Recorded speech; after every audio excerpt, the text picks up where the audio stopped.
Chapter 158. The valiant thin waist dance finally showed off its power. Actually, from a melee perspective, thin waist dance was more effective than Gu Fei's. Gu Fei's ultimate move, Double Flame Flash, could only be used 4 times due to the limitation of his mana. The Night Streak's physical damage was also terrifying, but because of the sword's coefficient, Gu Fei couldn't fully use it, so it wasn't that terrifying. Therefore, Gu Fei was a player with amazing explosive power, but his efficiency would be greatly reduced after 3 strikes. On the other hand, Thin Waist Dance was different. Her normal attacks would often one-shot classes with low HP. Gu Fei seriously suspected that the dagger in her hand was also a piece of equipment with a high dagger coefficient. Moreover, it had to be an exquisite item. Look at that light, it was so bright that you couldn't even see the hand holding the dagger. It was much more arrogant than the Night Streamer. Gu Fei ate his banana while watching Thin Waist Dance's performance. Because he had used quickness when he wanted to stab the Han family young master, it was still on cooldown, so he couldn't use Thin Waist Dance's signature move. However, this normal running speed was enough to make others break out in cold sweat. No one could keep up with Thin Waist Dance's speed. Many people saw that Thin Waist Dance was still in front of them, so they turned around to chase after her. But when they turned halfway, Thin Waist Dance had already floated behind them. This was no longer a matter of game points and equipment, but also a matter of individual reaction. Someone with slow reaction, even if you gave him the best equipment, he probably wouldn't be able to keep up with the fast-paced person's pace in this fast-paced situation. Thin Waist Dance moved forward in a zigzag pattern and instantly killed 3 people. Gu Fei was also almost done with his banana and was waiting for his mana to recover. When the players of Singing to Wine saw that this woman was extremely strong, they immediately showed their useless side and pounced on the pile of exquisite equipment on the ground. The previous multiple-choice question was to pick up the items and kill them, or to kill them and then pick up the items.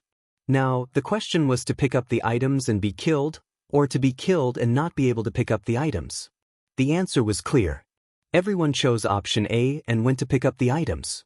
Even if they were killed, it wouldn't be a wasted trip. Even the system said that the equipment reward was random, but now the reward was right in front of everyone's eyes. Boastful Journey to the West has already told us that when such an opportunity is lost, it will be too late for regrets. That was why everyone disregarded their own safety. They would rather be stabbed 3 times by the Slender Waist Dance and put the equipment into their bags first. When Slender Waist Dance saw this, she became anxious. She had been forced to throw away her items. She didn't throw them away like they were trash. It would be best if they didn't get picked up. However, these people didn't even fight and went to pick up her items. They were too shameless. Let's see who dares to pick it up. Thin Waist Dance shouted. Hurry up and pick them up. Everyone urged each other.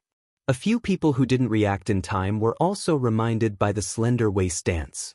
They abandoned the last bit of lingering thoughts about life and death and went to fish for foreign currency. Slender Waist Dance wanted to cry. No matter how fast she couldn't save all the equipment. Just as she was about to save one by one, she suddenly heard someone shouting from behind, "Woman, get out of the way." What?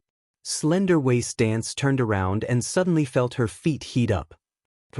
Slender Waist Dance, who was also very experienced in fighting, quickly floated to the side. Instantly, flames appeared on the ground, blazing 3,000 layers flames. "Can't you chant louder?" Slender Waist Dance shouted at Gu Fei. If she wasn't fast enough, the fire would have burned her as well. She knew that Gu Fei's magic damage was terrifying. She wasn't sure if she could even take one hit. "Who are you singing loudly for?" Gu Fei mumbled. Those who tried to pick up the equipment were burned to ashes. Slender Waist Dance's equipment was left on the ground undamaged. This made her feel much better. "Go kill that guy." Gu Fei pointed at the Han family young master who was standing far away. As a cleric, he was supposed to be a solid support for his teammates in battle. However, the Han family young master already knew that the 2 in front of him were insanely powerful. They would basically die in one move. What was the point of having a cleric? Therefore, he kept watching from afar. "Wait, I'll pack up first." "What's the hurry?" Slender Waist Dance didn't attack the Han family young master. She hurriedly picked up the equipment that she had thrown on the ground. Hey, you're the richest person in this world. Why are you in such a hurry? Buy more. Gu Fei shouted. Slender Waist Dance squinted at him. Rich people aren't stupid. Don't throw money away for fun. If you're not stupid, why did you throw it away?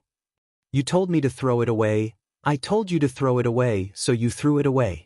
You still say you're not stupid? Gu Fei thought to himself.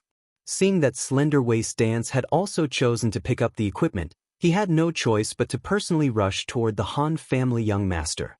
The Han family young master was already running. The reason why Gu Fei wanted Slender Waist Dance to chase him was not that he had any reservations about the Han family young master, but that he knew that he couldn't do anything to him even if he caught up. Gu Fei's magic power hadn't been fully recovered from the fruit he ate earlier.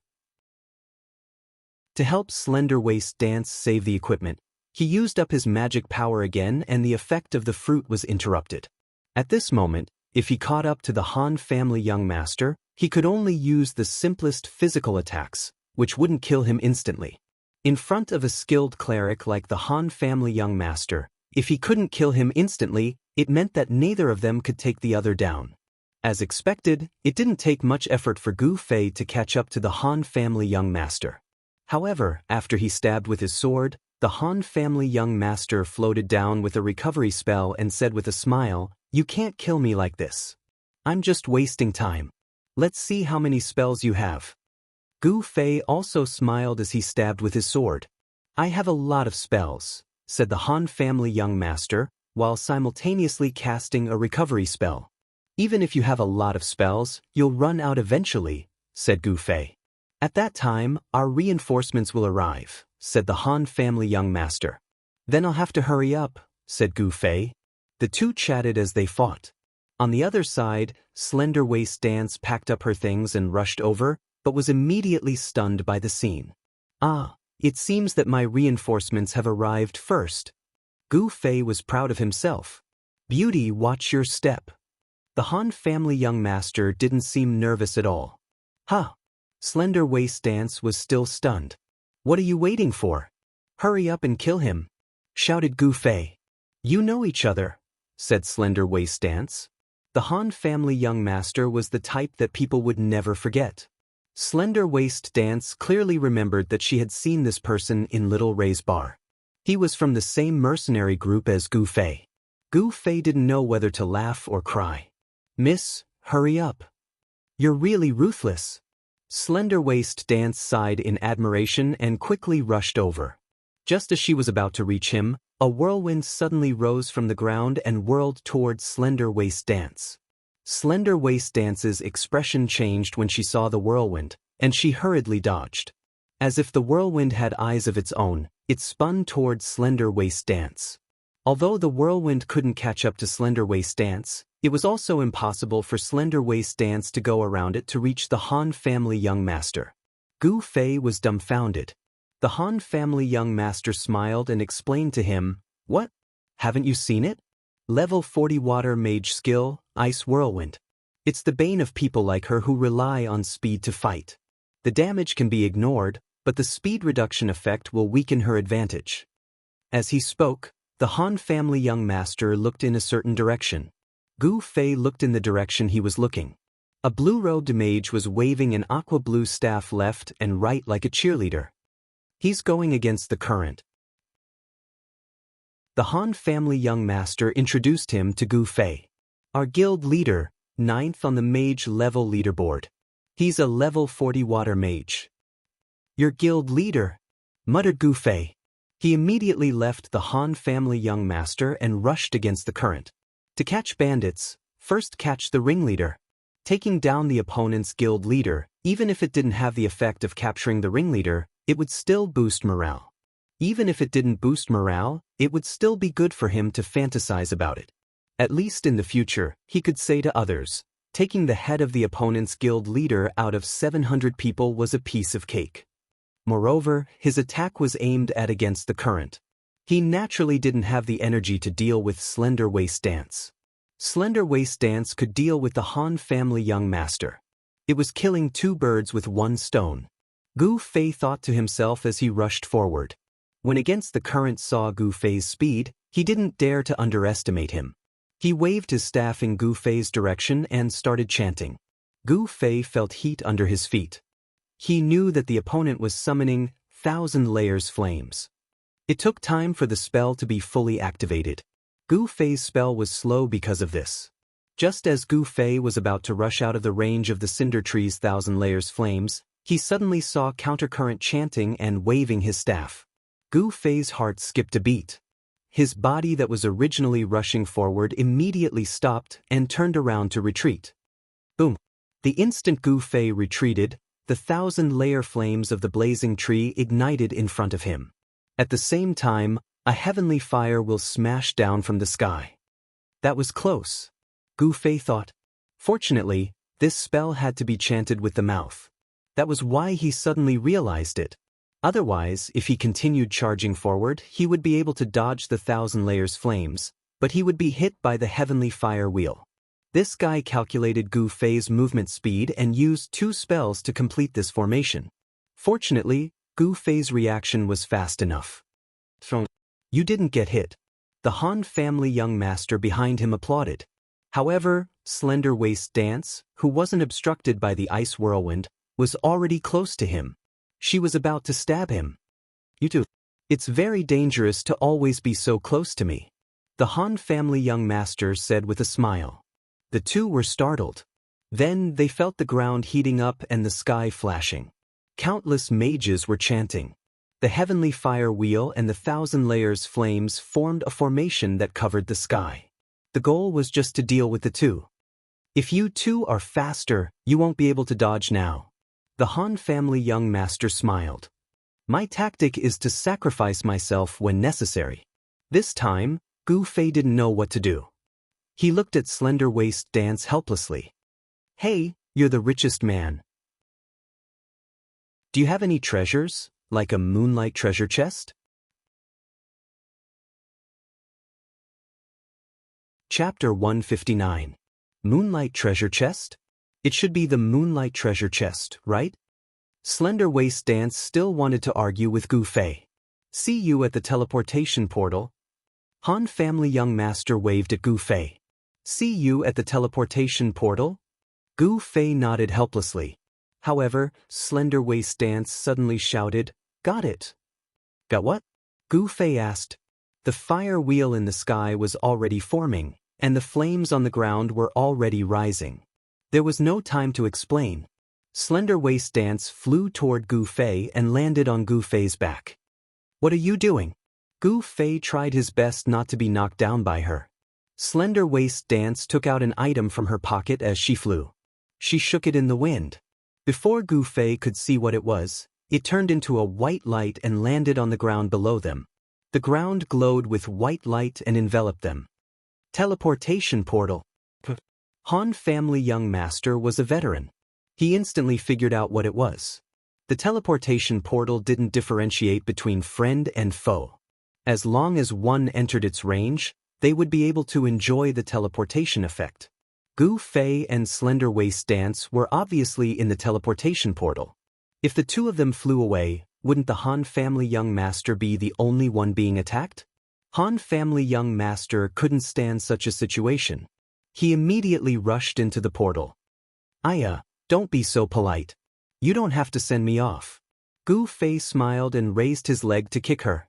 In terms of combat, Han family young master was much weaker than Gu Fei. How could he dodge this kick? He took a few steps back before regaining his footing. He looked at Gu Fei again.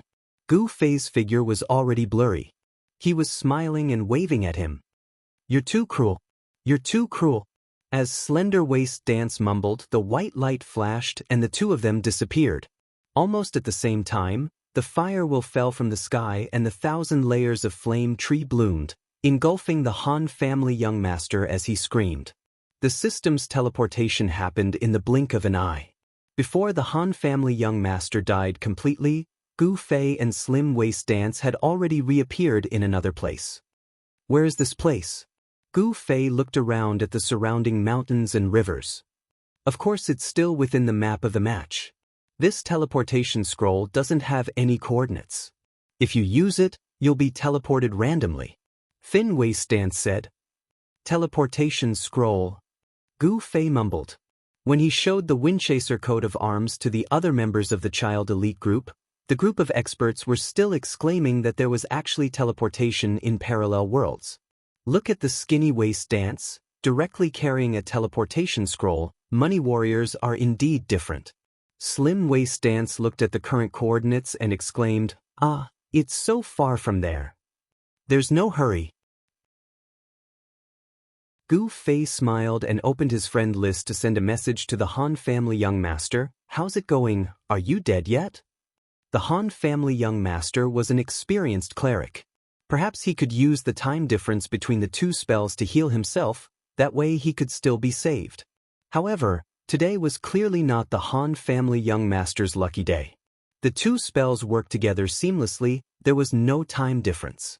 The Han family young master was sent out of the guild building's teleportation circle on the spot. He was gritting his teeth. "That's why I hate money players the most. They always have weird things to ruin our tactics." Han family young master said hatefully. "Yeah, I'll look down on her for you." Gu Fei replied and ignored the young master of the Han family. He then went to take a look at some of the information announced by the system. Only then did he know how tragic the situation of the reborn purple crystal was. While Gu Fei and Skinny Waist Dance were dealing with the Han family young masters group, the other girls were already engaged in battle with the people surrounding them. The system kept sending out notifications, informing them of the deaths on both sides. By the time Gu Fei looked at the system notification, the reincarnated amethyst only had 7 people left, while the Singing for Wine team, including the ones that Gu Fei and Skinny Waist Dance took care of, had a total of 29 deaths. That was not even 1/20th of the Singing for Wine team's members. While Gu Fei was looking at the notifications, the reincarnated amethyst had lost another 2 members, leaving them with 5. He could finally see the name list of his own people. Other than Gu Fei and Skinny Waist Dance, the reincarnated amethyst was left with July, Fiercely, and Lu Xia. "Xiao Wu, Qianli, Lu Xia, where are you guys?" July asked in the guild channel. She did not mention Fiercely. It seemed like Fiercely was with her. Qianli and I just used a teleportation scroll to escape from their formation," Skinny Waist Dance replied. "I'm in the forest nearby. No one noticed me for now," Lu Xia replied. "Fiercely and I managed to escape with Lala's help," July sighed. "It's a pity that Sis Luoluo couldn't escape with us," Fiercely lamented. "What should we do now?" Lu Xia asked. "Luoluo just sent a message asking Qianli. She said that you have experience?" July's words were filled with doubt. Currently, only Luoluo and Lu Xia knew that Gu Fei was a member of the child elite group in Amethyst. Although Skinny Waist Dance had entered the elite group's meeting, she did not know that they were from the child elite group. Lulua's words were naturally referring to the time when Gu Fei participated in the child elite group's battle against the Mu Yun mercenary group.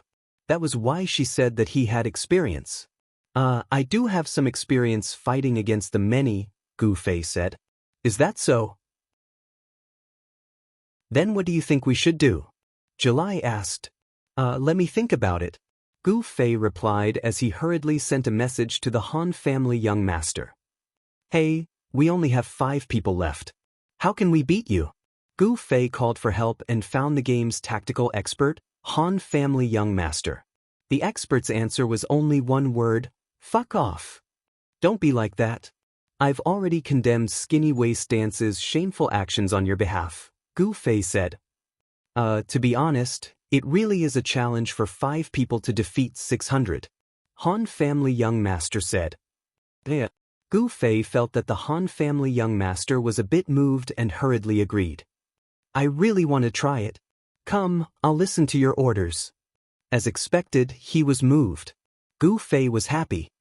"But there's no other way." "Why?" Gu Fei didn't understand. "Because I've already helped Dancing Wine come up with the best plan to deal with the 5 of you. My plan has always been perfect, so perfect that even I can't think of any loopholes that can be broken through. I really can't help you." Han family young master sent a message. I really want to beat you up right now. Gu Fei clenched his teeth. That'll have to wait until you come out. Why don't you find a place with a lot of people and you'll be able to come out quickly? How about it? Do you want me to ask for your coordinates? Just you wait. Gu Fei said. Eh. Han family young master laughed coldly. Coward. Gu Fei sent a message to another person. Don't call me a coward, call me a coward's savior. The person replied. Are you free? Do you know Little Ray's bar? If you don't, just ask around. Go there, then go to the second room. There's a man who looks like a woman inside. Go beat him up, Gu Fei said. What's up? I'm giving you a chance to practice real combat. Don't kill him, just use your martial arts to beat him up. Remember to cover your face. Cover my face? Don't ask, we'll talk about it later. Go quickly, finish it quickly. Got it.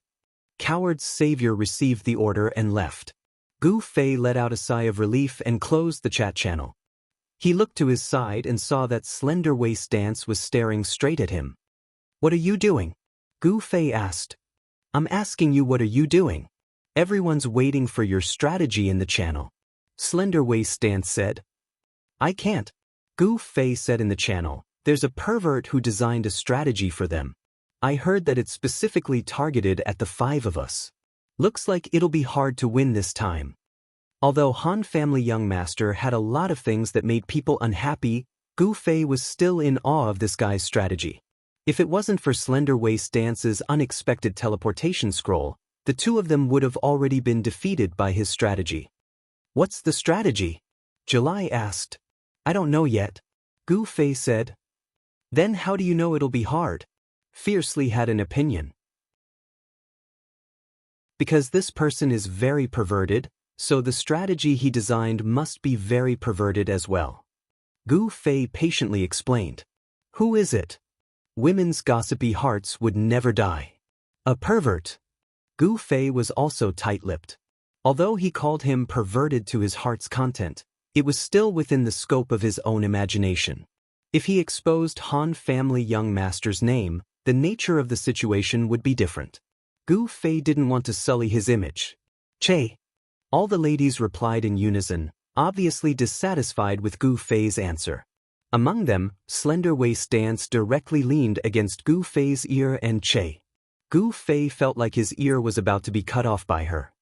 No matter what, we're currently behind 29 to 46 in terms of points. If we want to win, we have to at least catch up, right? Miss Lu Xia was a weirdo who idolized Brother Yu, so she was very sensitive to data and information. That's right, that's right. Slender Waist Dance agreed. You guys hide well. Leave this to me and Chenli. Slender Waist Dance's suggestion was also very humane. Although Chiyue and the other 2's levels were considered high among the rebirth amethyst crystals, they were only below average when compared to singing to wine. Let's go. Slender Waist Dance announced to Gu Fei. Don't rush. Gu Fei said to her. What's wrong? Let me eat a banana first. Why do you want to eat it again? You always want to eat a banana at a critical moment. You're so annoying. Slender Waist Dance was dissatisfied. I'm a little sick of eating it all the time. Gu Fei sighed. Then I'll eat an apple this time. Chapter 160. Gu Fei PK dropped an apple and recovered his mana. Only then did he and Slender Waist Dance set out together, shouldering the heavy responsibility of reversing the score from 29 to 46. Currently, there were a total of 676 opponents. None of them were weak, they were all elites carefully selected by Singing Wine. The 2 had serious expressions on their faces, and their footsteps were sneaky. 676 people. As an expert, it was necessary to have a basic sense of judgment. If the 2 of them could face off against 676 experts of the same level, then the game company's developers could stand on top of the city wall and perform the sword drawing technique together, until all of them failed to return their weapons. Gu Fei and Slender Waist Dance had the same thoughts. They just hoped to meet some Singing Wine guys who were alone. Of course, with their strength, the concept of being alone was quite big. As long as there were less than 10 people, they could be considered alone. Since the map was so big, It was obviously not a good idea to blindly run into them. The two first climbed up to a high ground and looked around. There was nothing, and then they climbed up to the next high ground. Just like that, they walked towards the center of the map and didn't see any traces of Singing Wine members. July and the other two were also safe and sound. Not only were they not harassed at all, but they also didn't see a single Singing Wine member. What's going on? Slender Waist Dance mumbled to Gu Fei. The two climbed up to the fourth hill.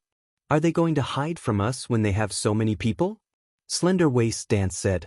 Hide from us when they have so many people? Gu Fei mulled over these words and vaguely thought of something. At this time, Slender Waist Dance, who had climbed up the hill first, began to shout, "Look, over there." Gu Fei came to the top of the hill and looked in the direction that Slender Waist Dance pointed to. He instantly sucked in a breath of cold air. Another small mountain not far from this one was actually densely packed with people at this time. The squirming crowd was like maggots piling up on the hillside. It's so disgusting. Slender Waist Dance pursed her lips and frowned, looking like she was about to vomit. Was this the Han family young master's perverted strategy? Did he want to disgust us to death? Gu Fei was also shocked and broke into a cold sweat. He quickly sent a message to the coward savior. Hit him harder. What are they doing? Thin Waist Dance said as she rubbed her chest. Gu Fei observed for a moment and saw that the crowd seemed to be moving towards the top of the mountain. Judging from the scale of the crowd, it seemed that all the people from drinking and singing were gathered there. How could a mere 5 people who had been reborn as amethyst crystals be able to obtain points from them by concentrating their strength and looking down from above?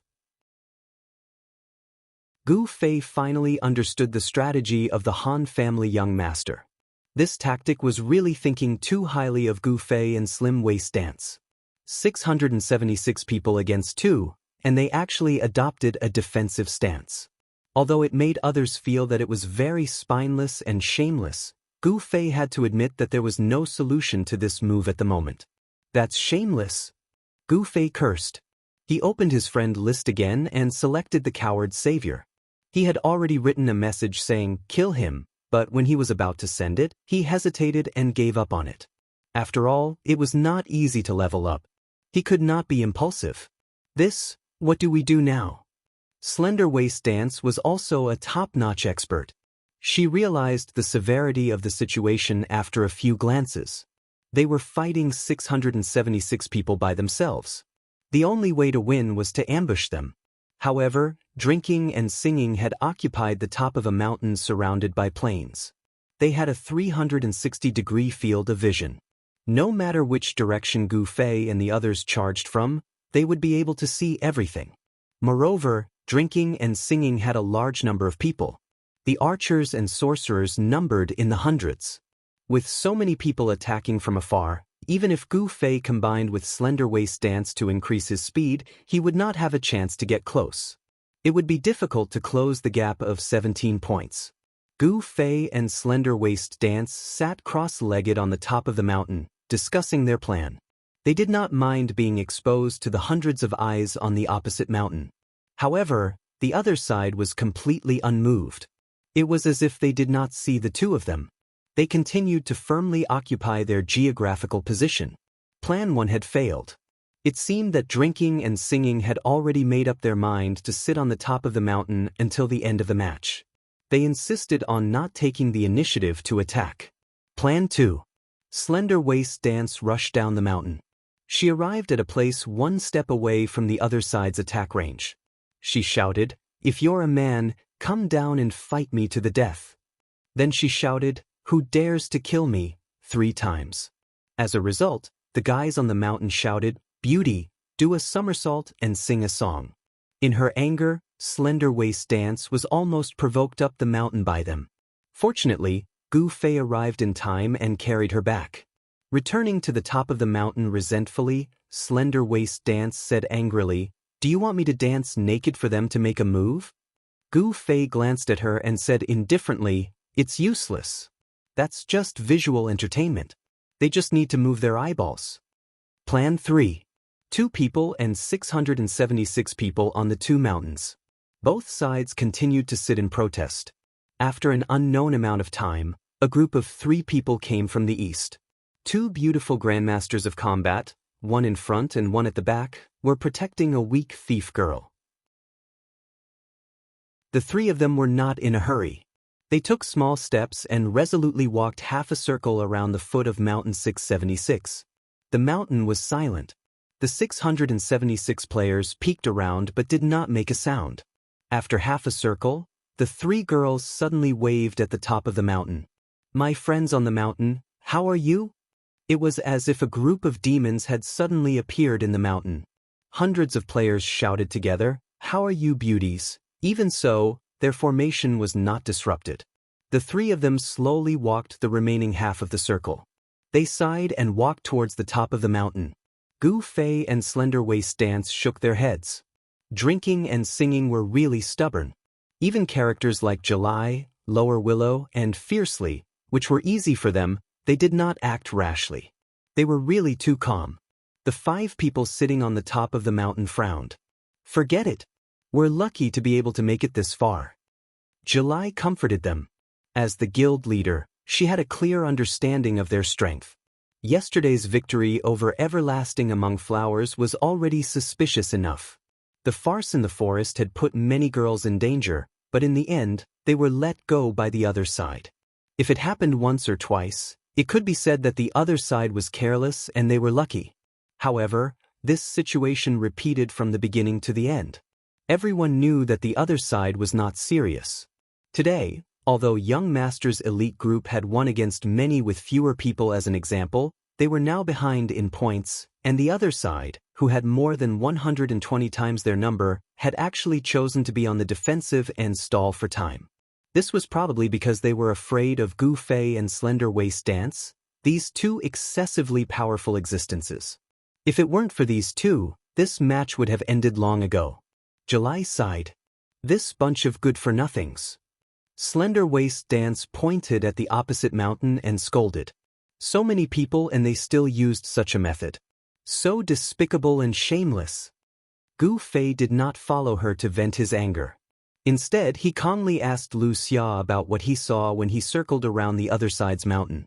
Other than the outermost circle of archers, the rest are mainly mages. Lu Xia said, "They can carry out long-range attacks in a 360-degree range.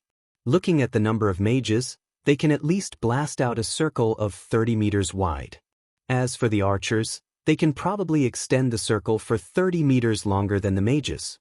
But this refers to normal attacks. If they use skills, the range of sniping is longer than normal attacks. Homing arrows are closer. It's not the same." Gu Fei nodded. The fact that the guild leader of Singing and Wine was a mage directly affected the level of cooperation of the mages in this guild.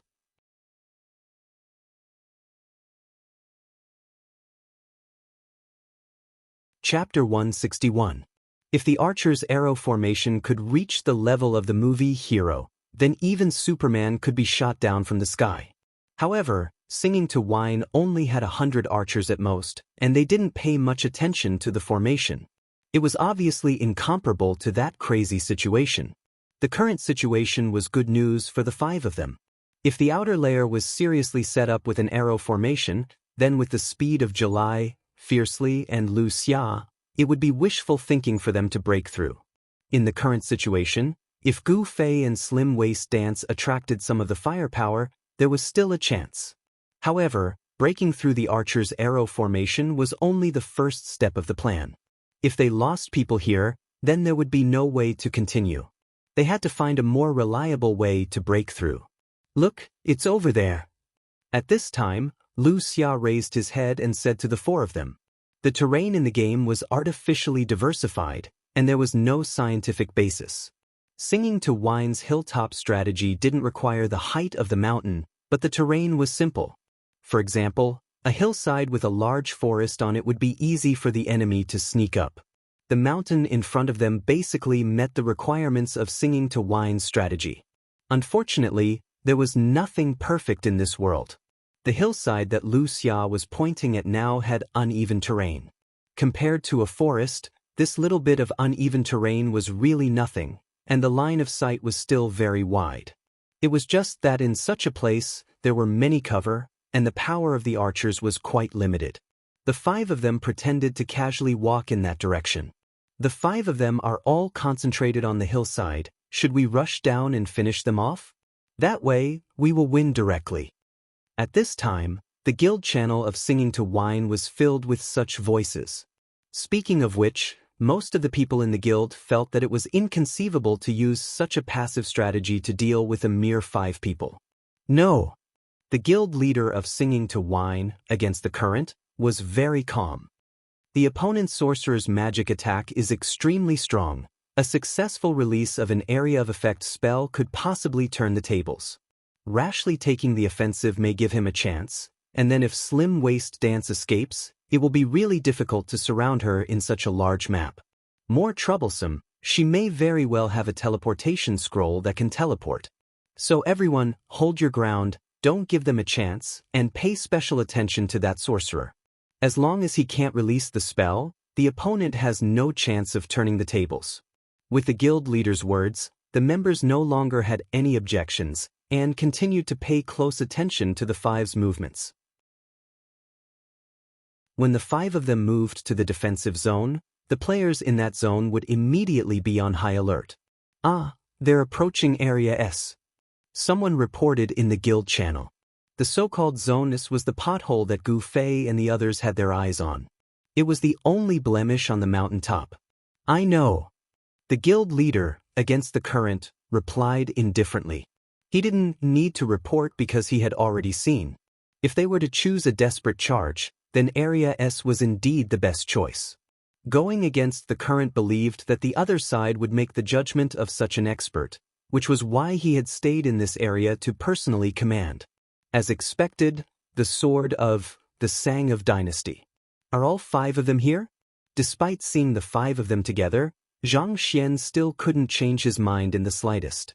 Apart from the fact that the young master of the Han family had emphasized the mage's abilities, the fact that he had witnessed Gu Fei and Slim Waist Dance escape using teleportation was another big reason.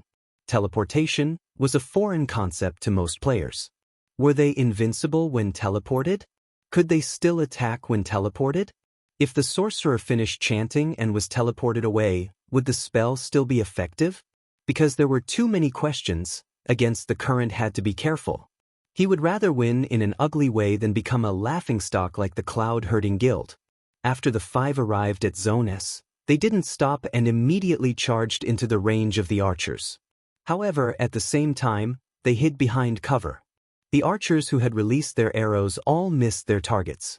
They shook their heads helplessly and subconsciously looked at their guild leader, hoping to get some instructions. Just shoot some arrows to distract them. Against the current said.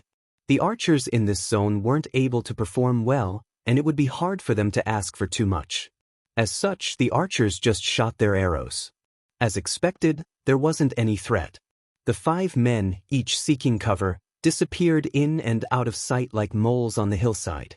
Sometimes, a figure would flash out from behind a mound, and sometimes, half a head would pop out from the hole. It was as shocking as a game of whack-a-mole.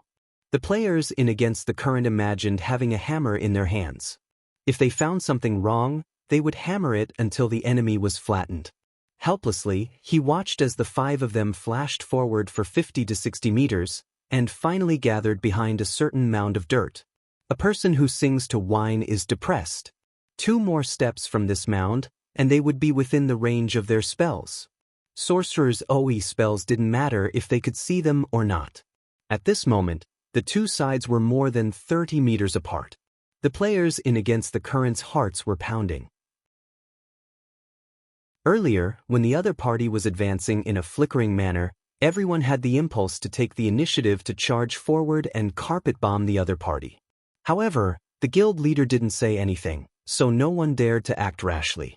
Have they been hiding there for a long time? Against the Current suddenly asked someone beside him. The person was very surprised, but he still looked at the time and answered after a while, about 11 seconds. This question revealed that Against the Current, who looked calm and composed, was actually very nervous. Seeing that the 5 of them didn't move, his heart immediately sank. Every second felt like a year. Guild leader, How about? There were many who couldn't hold back. At this moment, they realized that the guild leader's mentality was actually quite similar to everyone else's. Someone immediately suggested taking the initiative to attack. No. Stay the course, against the current said. Although they all had the same emotions, some people would be influenced by their emotions and make decisions, while others could control their emotions. Against the current was clearly the latter. He was a talent. Just as the policy of not changing to deal with changes was passed down, change came. A figure suddenly sprang out from behind the mound and ran out horizontally. Quick shoot. Seeing that the other party didn't immediately disappear into the other cover, Against the Current hurriedly shouted. The archers had been waiting for this opportunity for a long time. They raised their bows and let loose one after another. Arrows rained down from the hillside. However, the person's speed was too fast. Most of them shot empty arrows. A few of them caught on because they used the skill homing arrow. However, considering the person's speed, it was really a problem if the homing arrow that caught on could catch up before the skill's duration expired. While everyone was shooting arrows, 3 figures stepped out from behind the mound. The archers hadn't even finished preparing their second shot when they saw one of the 3 people grab the waist of the person on the left with both hands. With a shake of his arms, he actually threw the person on the right out. Then, he turned around and grabbed the person on the right, swinging his arms again. Then, the arrows arrived. The 2 people flew up, and the person was instantly shot dead. Not bad, beautiful throw. One of the people in the sky praised. However, when he looked down, July had already turned into a white light among the arrows. Spell formation. Some of the people from the singing to wine formation were stunned. For a moment, they forgot that they had also entered the range of the spell formation. They only came back to their senses after Against the Current's loud reminder. The chanting immediately began, but no one expected that a figure would suddenly appear in the singing to wine formation at this moment. He was bare-handed, not seeking to kill, but pushing with all his might. His targets were all the mages who were shouting, "Heavenly Fire Wheel."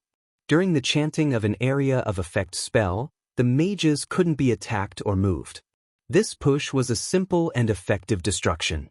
Not only was the spell directly interrupted, but the person who was pushed knocked into a person. The person who was hit staggered 2 steps and was immediately interrupted. Although the close combat profession quickly came forward to deal with this thief, there were a few gaps in the large area of the spell formation that should have appeared in all directions. Gu Fei and Fiercely, who were previously thrown by July, met in the air. Fiercely reached out with both hands to grab Gu Fei. She looked at the direction and threw Gu Fei in the most incomplete path of the spell formation. She herself fell to the ground, and was instantly burnt into a white light by the 1,000 layers flame of the flaming tree. "Qianli, you can do it." Lu Xia was entangled with the opponent's close combat profession.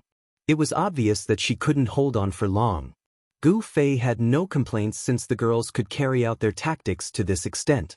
Gu Fei flew through the spell formation and landed in the middle of the singing and wine formation. Strange cries rang out from below. Facing the attack from the sky, the players didn't know how to block it. In the air, Gu Fei swung his arms behind him and threw off a layer of his coat. The dark spirit robe inside started to flutter. Gu Fei swung his sword and the coat that was thrown off was picked up on his shoulder. Then he shouted and swung his sword. He fell to the ground in front of everyone's bewildered gazes. Dust flew.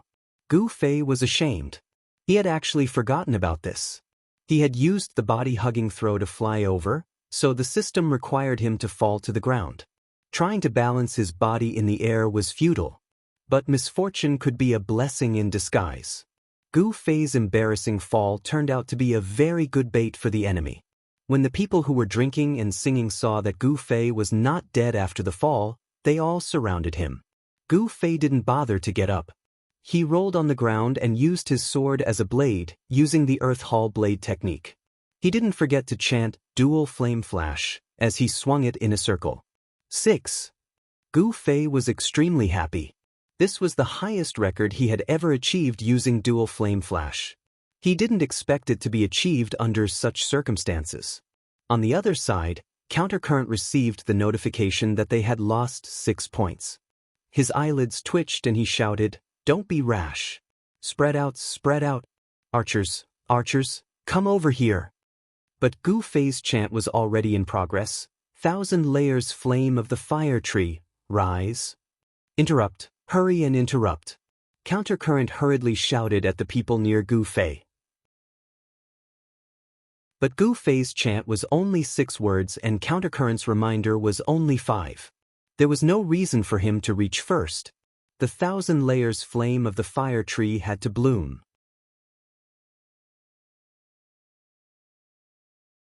Chapter 162.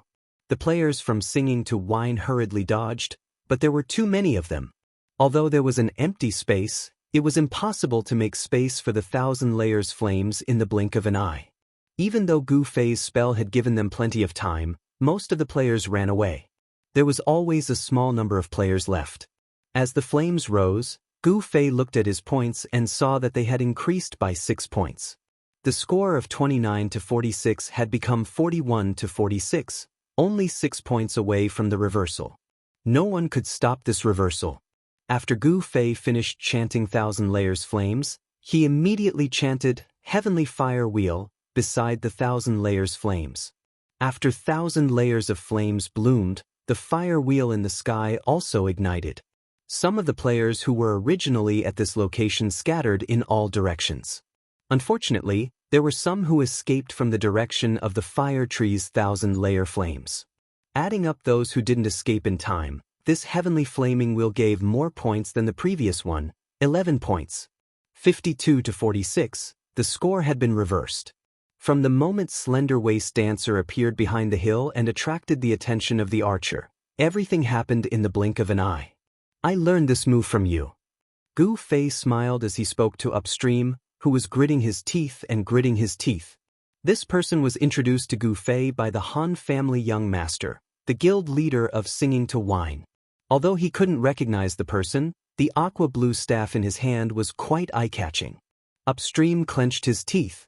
Casting 2 AoE spells seemed simple, but apart from chanting, he also had to calculate the target's movement speed and predict the direction of the target's movement. This was the only way to ensure that the second attack wouldn't miss. However, there were many targets for Gu Fei to choose from, so he didn't have to spend so much effort to calculate. His 2 AoE spells seemed to be effective against the Singing to Wine formation. Ice Whirlwind. Spin. Countercurrent pointed his staff, and a whirlwind rose from the ground, spiraling towards Gu Fei. "Still playing with me?" Gu Fei laughed. "Go chase after Slender-Waist Dancer." Going against the current, he continued to grit his teeth. Someone had already gone over to the Slender Dancer, but he soon received a report. She was too fast, and there was no way to catch up. He knew that his side was likely to lose this battle. His heart was broken, and he only wanted to vent his anger on Gu Fei. Dual Flame Flash. Gu Fei watched as the ice whirlwind floated in front of him. He did not dodge or slash. Instead, he raised his sword with both hands and swung it downwards. He shouted as he completed his chant. The Dark Night Flowing Light Sword, which was surrounded by flames that looked like 2 dragons playing with a pearl, cut the ice whirlwind in half and disappeared instantly. Gu Fei waved his hand and said with a smile, "All right, stop fooling around." Upstream was greatly shocked. It wasn't surprising that the ice whirlwind couldn't withstand the physical attack and broke into pieces. Many powerful warriors could do the same.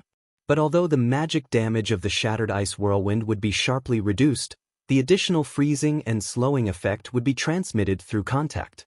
But right now, Gu Fei's movements were completely normal. Clearly, even the freezing effect had not been activated. There was only one explanation for this. Gu Fei's Dual Flame Flash was simply too powerful. It was so powerful that its burning effect suppressed the freezing effect of the ice tornado. There was actually someone who had trained the Dual Flame Flash to such a high level? What kind of mage was this? While thinking about this, he also paid attention to the sword in Gu Fei's hand. He used appraisal art on it and saw a series of question marks. Gu Fei strolled leisurely among the 600 people. With one hand on his head, he gazed into the distance like Wukong and let out a long sigh. I can't even see where the slim waist dance went. As he spoke, he took out an apple from his pocket and prepared to take a bite. Unexpectedly, the sound of wind whistled past his ears. Gu Fei hurriedly tilted his head to the back. With a loud bang, the apple in his hand was shot away by the arrow, and apple crumbs splattered all over Gu Fei's face. Gu Fei expressionlessly turned his head and saw a person holding a bow and arrow. His face was also a little surprised. "You saw through me?" Gu Fei nodded. "But don't tell me you were aiming for the apple." The person was ashamed. "Fine, I admit that I'm already out of strength." Gu Fei spread his hands. "If you want to kill me, come." There was a large empty space around Gu Fei. Upstream waved his hand, and many archers and mages stepped forward. "Hey, don't be like this. Give me 2 melee fighters to play with." Gu Fei was depressed. Upstream ignored him. With a command, all the archers released homing arrows, and all the mages threw AoE spells at the small empty space. "Fireball, shoot!" Gu Fei fought back tenaciously, using the last bit of his mana to cast this lowly spell. As for the opponent's attack, there was no space for Gu Fei to dodge at all in this empty space. No matter how fast he was, it was useless.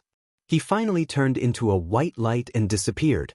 The fireball he left behind floated towards the crowd, but the experts were all experienced. They knew that the fireball wouldn't do much damage, and they scattered it with a slap. "Hurry up! Find the slim waist dance quickly." Upstream waved his hand. After saying that, he looked around. The scenery was blank. Upstream felt that this map was unprecedentedly big, so big that it made him panic and want to vomit. Gu Fei experienced the world of darkness and light. When he opened his eyes, he was already in the teleportation circle outside the guild building. There were girls around him, and Gu Fei was wrapped in the flowers. He attracted the envious gazes of the surrounding male players. Look at him, he was teleported to the right place, right into the crowd of girls. How is it? How is it? The girls asked Gu Fei one after another. The players who died in battle and were teleported outside couldn't hear the system broadcast, so they didn't know the current score. "The score has been reversed," Gu Fei said. The girls cheered. "Xiao Wu, you can do it." The guild cheered. Gu Fei smiled faintly and quietly dodged. "Where are you going?" A few noticed that Gu Fei was leaving and asked behind him. I'm going first. See you tomorrow."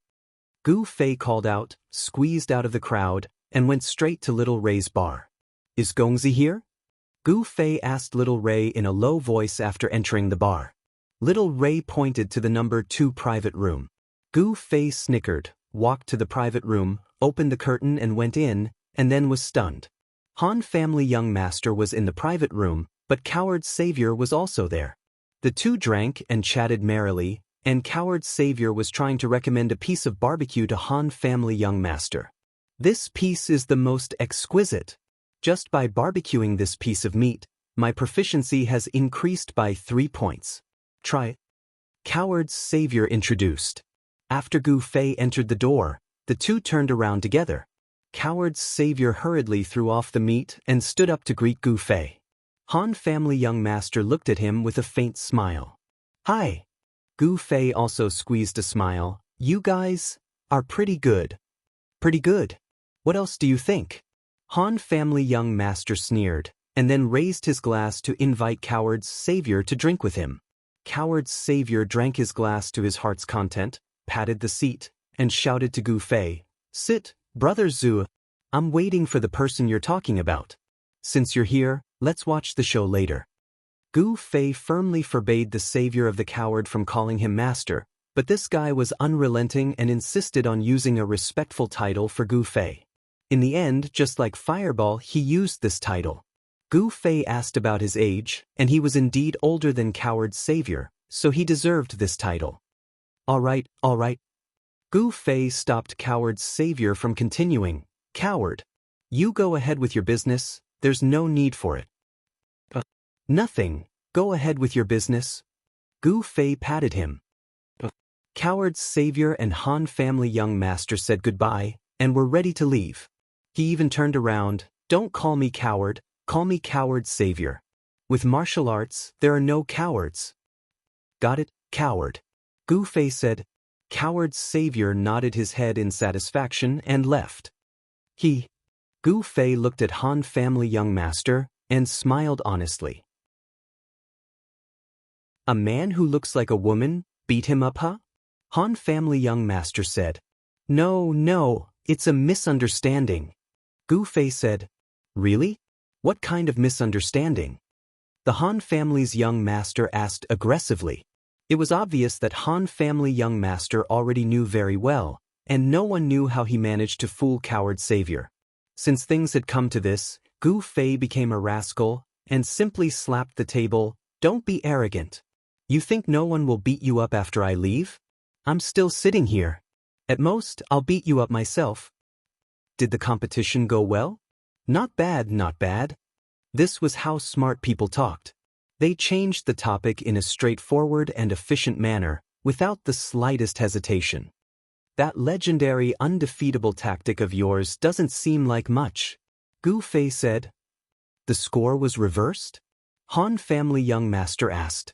Gu Fei nodded his head. "Oh, how did you do it?" Han family young master asked. Gu Fei explained the process. "The two of them threw themselves and then went through the formation. They didn't die?" Han family young master didn't dare to believe it.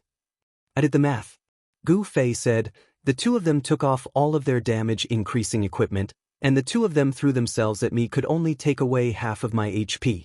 Then, they borrowed a set of magic resistance equipment from Slender Waist Dancer, and their single target fire resistance is 73%. I think it's about enough to go through the formation."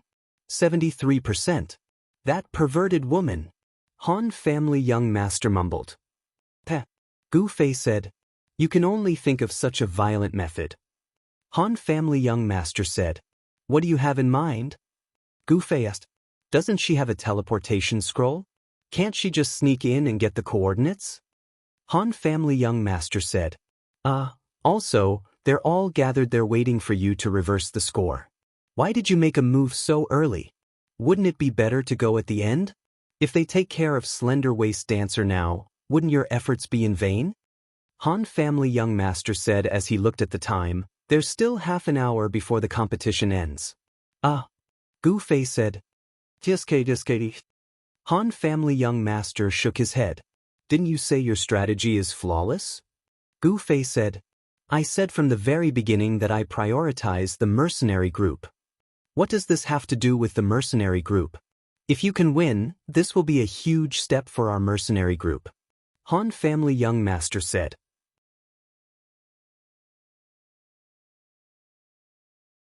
Chapter 163. Pfft. Gu Fei didn't think much of it. "Don't make it sound like you did it on purpose. If it wasn't for Slender Waist Dance's teleportation scroll, we would have died under your magic circle." "Oh, is there such a thing?" The young master of the Han family shook off his usual demeanor that made people want to beat him up and said slowly. "If Gu Fei wasn't a weak mage, the wine glass in his hand would have shattered. Work hard. Control." Gu Fei reminded himself of Stephen Chow's fighting spirit when he faced the raging sea in The King of Comedy. No matter what, the current situation isn't bad. Han family young master looked at the time. Can Slender Waist Dance hold on by herself? "No problem." Gu Fei nodded. "Do you think we didn't think about the time you mentioned? With Slender Waist Dance's ability, she can hold on for longer." "Ability? Teleportation scrolls count as ability?" Gu Fei didn't say anything at first. After a moment of silence, he said, "It's boring to sit and wait for time." If it was Yutian or Wushang, they wouldn't feel bored. Han family young master said. Gu Fei thought for a moment and nodded. "I agree." After a moment of silence, Gu Fei finally couldn't help but ask, "Did you really plan to play Singing to Wine?" "Not at first, but then I did." Han family young master said. "Why not at first?" Gu Fei asked. "In your guild, other than you and Slender Waist Dance, no one else mattered. Although you two were fast, there were many people in Singing to Wine. Also, because of the large number of people, the match would last for a long time. There was enough time to squeeze the space in the map so you two couldn't escape. Han Family Young Master said, but after seeing Slender Waist Dance's teleportation scroll, I changed my mind and decided to help you win. So I exaggerated your and Slender Waist Dance's ability and suggested the guild to participate in this safe defense. I was going to tell you the solution in the last 10 minutes. But you are ruthless enough to settle it with violence half an hour in advance. The Han Family Young Master was expressionless. Acting on your own again. If we can't hold on for the last 10 minutes, wouldn't your plan be in vain? Gu Fei said. You didn't make it to the last 10 minutes? I'm the one to blame? Han Family Young Master asked. Gu Fei choked. Why didn't you tell me in advance? Didn't I tell you? The defense was perfect, and even I couldn't find a way to break it. Wasn't this telling him, just squat to the side and don't try anything? Because this is the perfect plan that I designed. Han Family Young Master said. I'm sorry. From some of your narcissistic words, it's really hard for me to dig out deeper meaning. Gu Fei said. Han Family Young Master shook his head. Look at the stupid method you used at the end. The fact that it succeeded only means that your luck isn't bad. Gu Fei could only helplessly smile bitterly. The two of them sat quietly in the private room, waiting for the match to end. Half an hour later, Gu Fei's message started to flash. He opened it and saw Slender Waist Dance. Where are you? Where are you? We won. Wah, I'm too strong. Gu Fei smiled and replied, handsome. Young Master Han frowned and widened his eyes. He was clearly browsing through the news as well. After a while, he waved his hand and said, so noisy. No one caused trouble for you? Gu Fei asked while drinking. How he wished that someone would rush in and beat up Han Family Young Master. Although he had the ability to do so, he couldn't bring himself to do it since they were so close. Han Family Young Master shook his head. I don't know. He had already blocked the guild channel. Not long after, there was a commotion outside the private room. A female voice could be heard. Today's drinks are all on me. Cheers rang out. Gu Fei and Han Family Young Master looked at each other. Little Ray. The two of them shouted. Little Ray hurriedly appeared in front of the two of them. Is there someone outside who wants to treat us? Han Family Young Master asked. Little Ray nodded. Give me 2 bottles of the most expensive wine. Han Family Young Master said.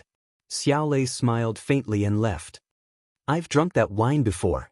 It's really good. Gu Fei was a little excited. Han Family Young Master's face turned cold. Do you need me to remind you how you got it? Gu Fei immediately stopped talking. Little Ray quickly brought the wine in. Because someone was treating, everyone in the pub started to drink to their heart's content. Little Ray was very busy at this time. He didn't even have time to say a few words. He threw the wine down and ran away. Looking at the bottle of wine, Han Family Young Master's eyes showed a rare glint of joy. He quickly poured himself a cup. Although Gu Fei wasn't a good drinker, the fact that he dared to quote a price of 120 gold per bottle in the game meant that it was indeed a rare wine. Gu Fei didn't want to waste such a precious gift, so he poured himself a full cup. The people who rushed into the private room were the girls from Reborn Amethyst. They couldn't believe that they defeated the second largest guild in Cloud City, singing for wine. They were so excited that they abandoned their usual reserved attitude and cheered outside. The other customers in the pub asked around curiously. When they heard the result, they were naturally shocked. Slender Waist Dance, who had dealt with 600 people alone in the last half an hour, could be said to have made a great contribution. She was now describing how she avoided the pursuit of 600 people. Han Family Young Master listened to her explanation and said to Gu Fei, I understand why you didn't choose to attack at the last moment. You intentionally left half an hour for Slender Waist Dance to show off and gave her the most credit, right? Gu Fei smiled and raised his cup. Let's drink, let's drink. Han Family Young Master drank it in one gulp and sighed. This wine doesn't feel like I'm taking advantage of her at all. It's what I should do. Gu Fei smiled. At this time, the noise outside suddenly quieted down. In an instant, there was silence. After a moment, Gu Fei heard July's voice. So it's singing for wine. What's the matter? Looking for trouble? Gu Fei frowned and reached into his pocket to grab the hilt of his sword. Don't be nervous. Han family young master smiled. Against the current isn't that kind of person. Against the current replied, where's the mage from your guild? I'm quite interested in him and would like to get to know him. He's not here. July replied. Against the current had eyes too. He looked around the pub and didn't see Gu Fei. Can you tell me how to contact him? I'll tell him and let him decide for himself. July replied. Thank you. Upstream replied and left with the people who were drinking and singing. The girls let out a sigh of relief.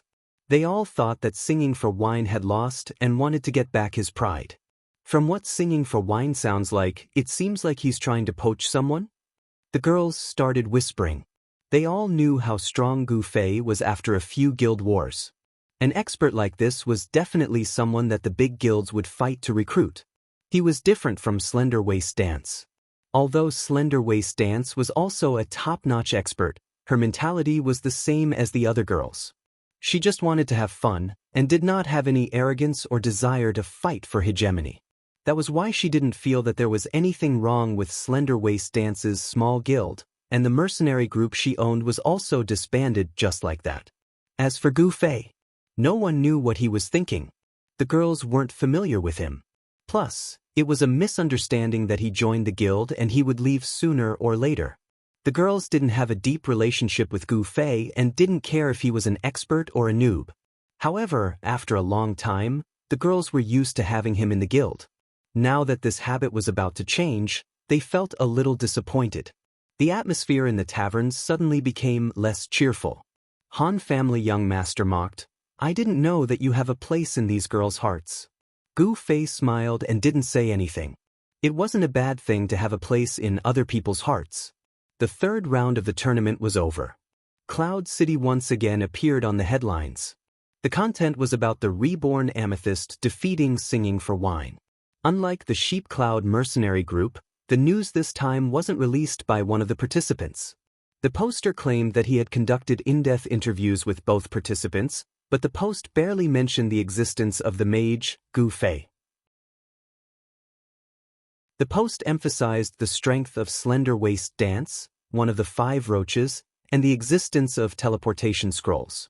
The news didn't affect the players outside of Cloud City, but it caused another storm in Cloud City. First, it was the Sheep Cloud mercenary group with 70 players. Now, it was Singing for Wine with 700 players. This tactic of buying time after self-destructing was too terrifying. All the major guilds and mercenary groups were trying to find a way to counter this tactic. As expected of Singing for Wine. This is much better than when we defeated Yunmu. Han family young master nodded his head in satisfaction. It's Muyun, brother, you said. Why bring it up? It's all in the past. I'm looking forward to seeing what tactic they'll use against our mercenary group today. Han family young master laughed coldly. They each took the information that Brother Yu had prepared for today's opponent. Gu Fei glanced over it and laughed. Today's opponent definitely won't be affected by your stupid strategy. Someone can see through my intentions? Han family young master hurriedly grabbed the information that Brother Yu had prepared. Child Elite Group's opponent in the 4th round. Amethyst Mercenary Group, Level 1 Mercenary Group, 20 members. Apart from Slender Waist Dance, who was level 41, no one else was level 40 or above.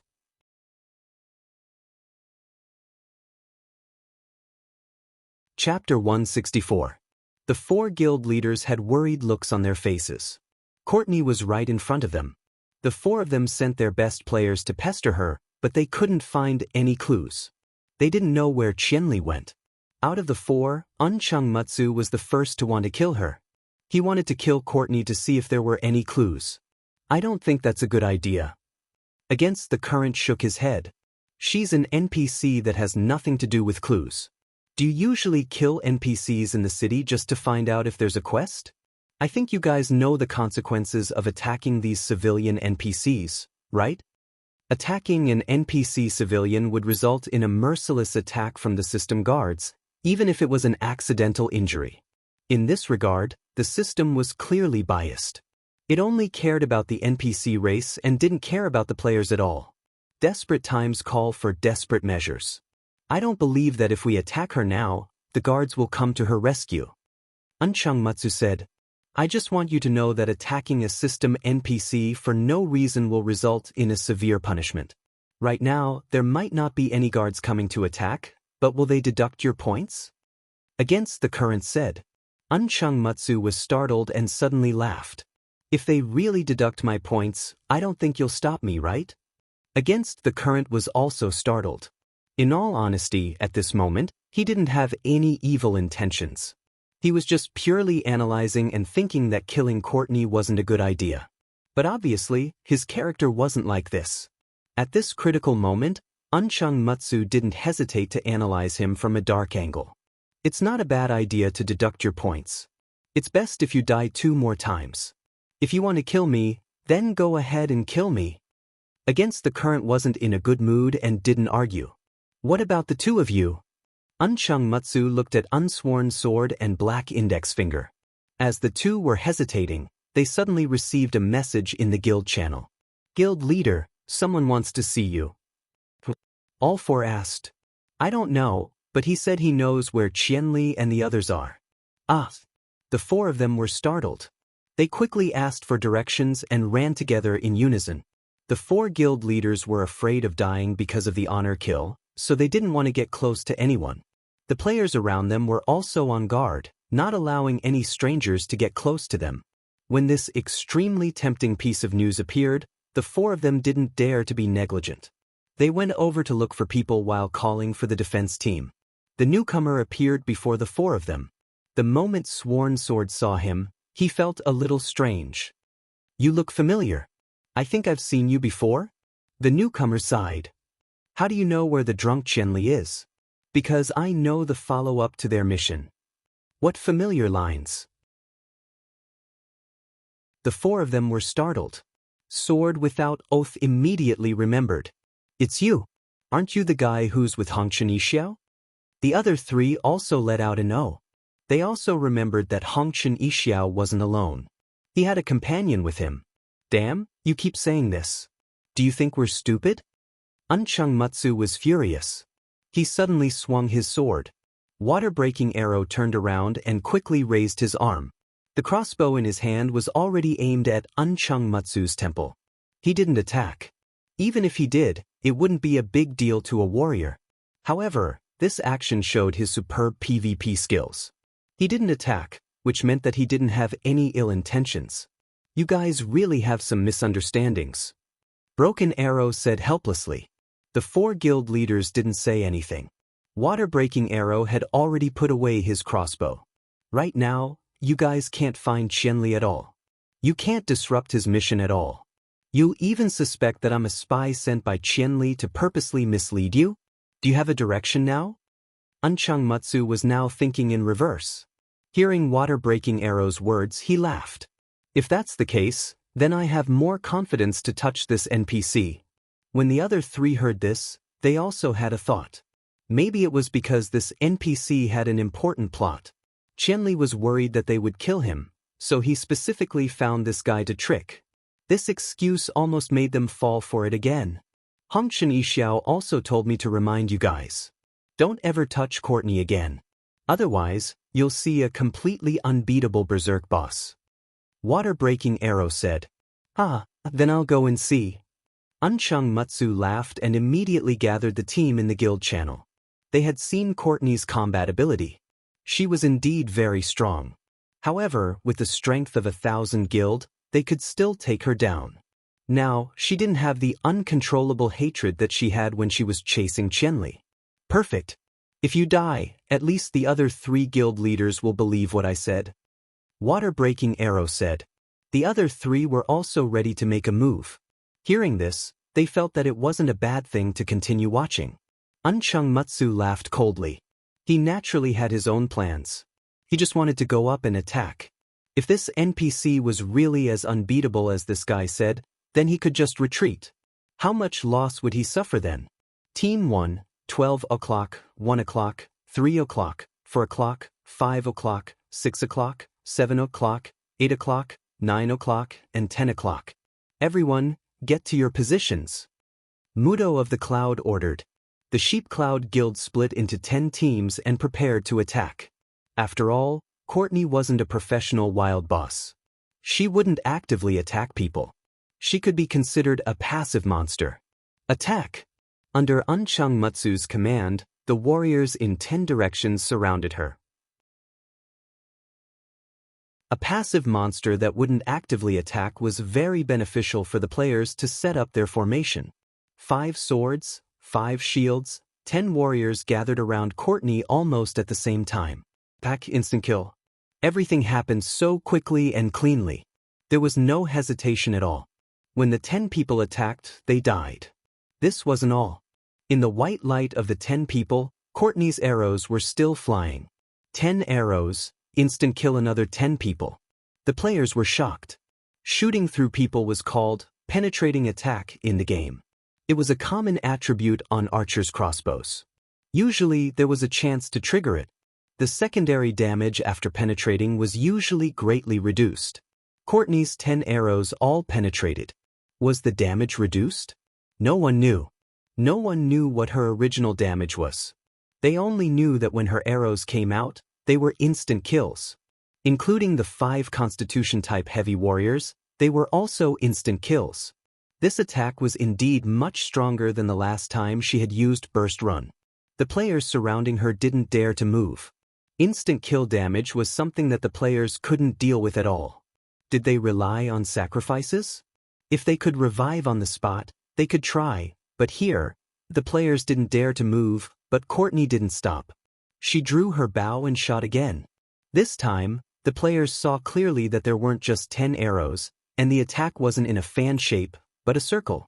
Courtney turned her body when she shot the arrows, and the arrows shot out in a 360-degree circle.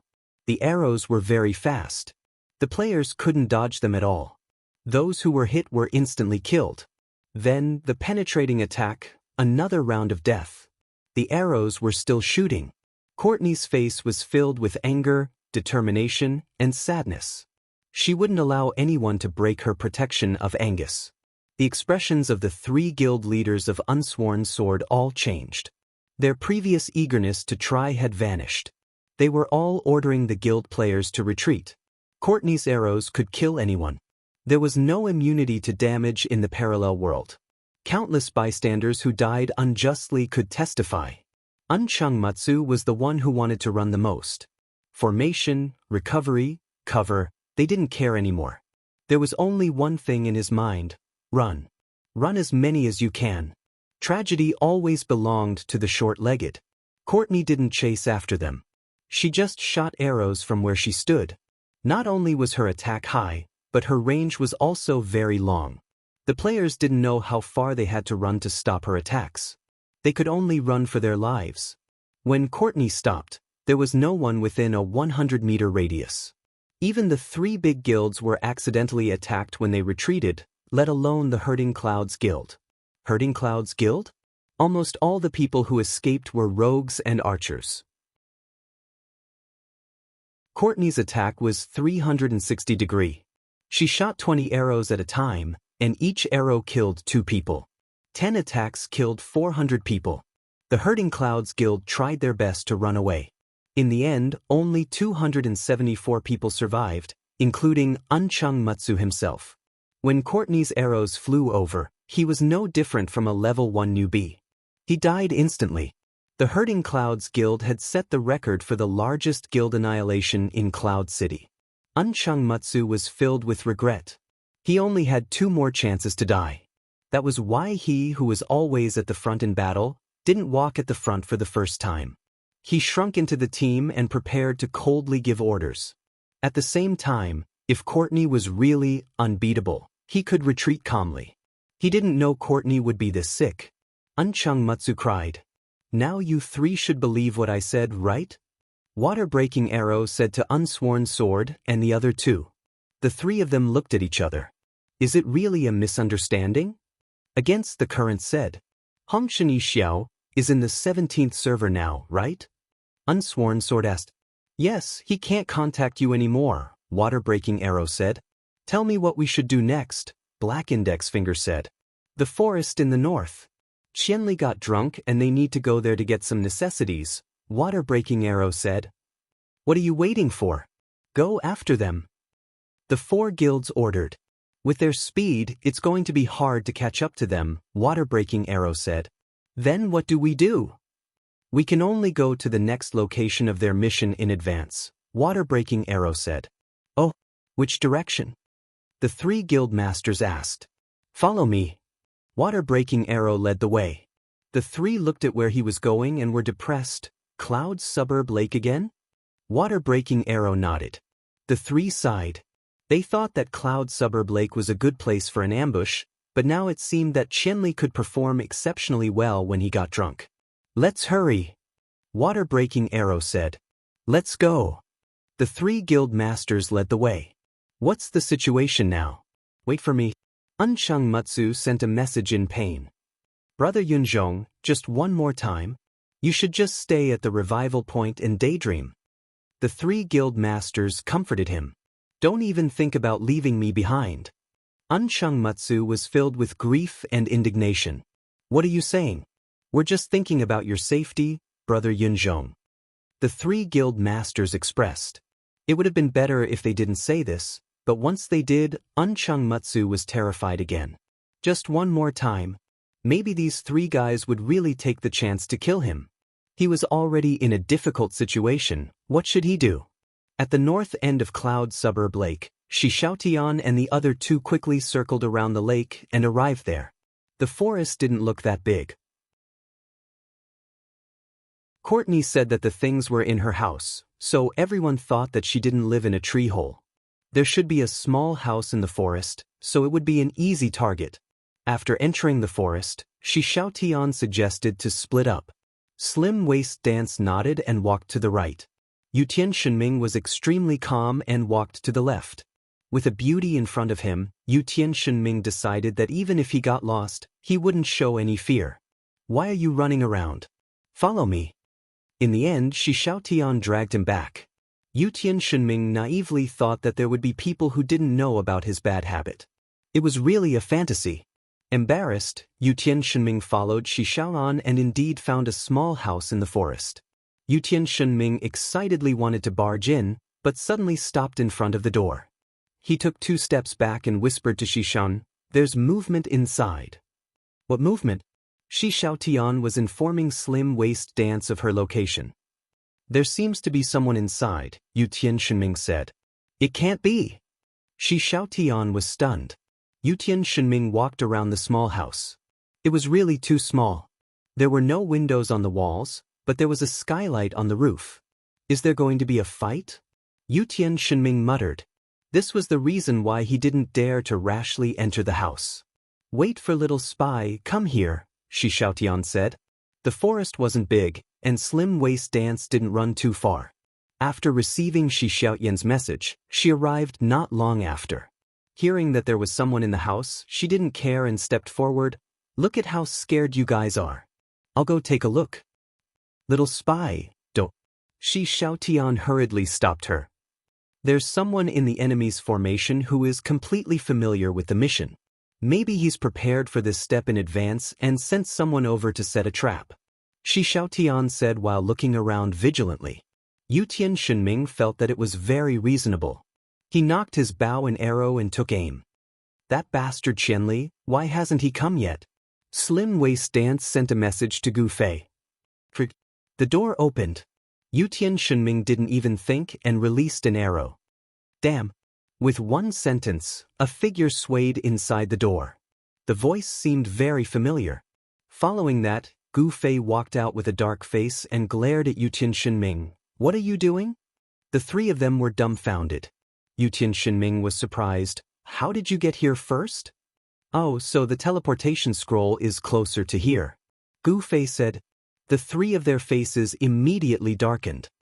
Why didn't you let us use the teleportation scroll just now? Slim Waist Dance was angry, although she didn't think of it at the time. Oh, didn't you want to swim over? I thought it was your hobby. Gu Fei said. Hobby my ass. Slim Waist Dance scolded. Did you find it? Shi Xiaotian didn't argue with this question. Found it. Gu Fei took it out for them to see. It was a scroll. Magic tools always seem to be scrolls.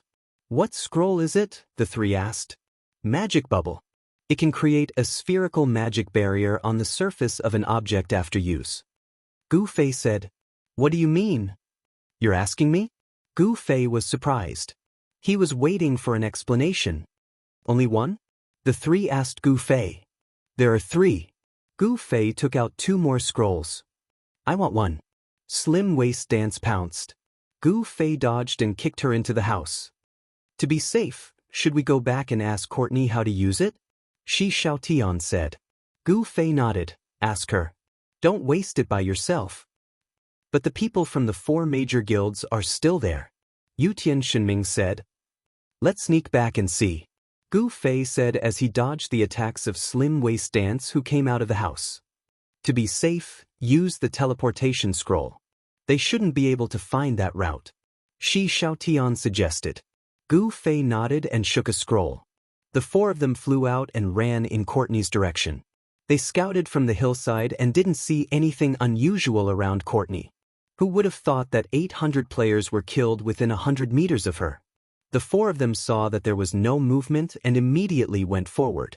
Gu Fei went straight to the point. He took out the magic bubble scroll and asked Courtney how to use it. Courtney was also straightforward. She took one and demonstrated it to Gu Fei's head. With a shake of the scroll, it quickly turned into countless bubbles, which gathered tightly around Gu Fei's head. Gu Fei, with such a huge bubble on his head, was very confused. The other 3 laughed so hard that they wanted to roll on the ground a few times to satisfy their craving. That's it. The magic bubble will wrap around your head and provide oxygen for your breathing. One scroll can last about 15 minutes. Courtney said. At this time, the small bubbles on Gu Fei's head were constantly merging with each other and soon they would all merge into one big bubble. Gu Fei's head could be clearly seen inside, but the big bubble on his head was even more hilarious. The 3 of them were about to die from laughter. If I use 2 together, will the effect stack? Shi Xiaotian laughed wildly and didn't forget to ask about serious matters. Courtney nodded. 15 minutes. I don't know if it's enough to finish what we have to do underwater. Just to be safe, 1 person should go? 2 scrolls can guarantee at least half an hour. Shi Xiaotian said. If I knew it was so easy, I wouldn't have asked her. I wasted one. Gu Fei was heartbroken. Before we get to the mission location, will the one on your head still be there? Shi Xiaotian asked. Gu Fei said. That's a pity. Shi Xiaotian expressed his regret. Hey, you two, are you done laughing? Gu Fei glared at the other 2. In the reeds facing Courtney, there were guild members lying on the ground. They quickly reported to the guild leader, 8,000 Miles Drunk has appeared. He's in contact with Courtney. Damn. The 3 guild leaders who listened to Water-Breaking Arrow's arrangements were furious and stared at Water-Breaking Arrow.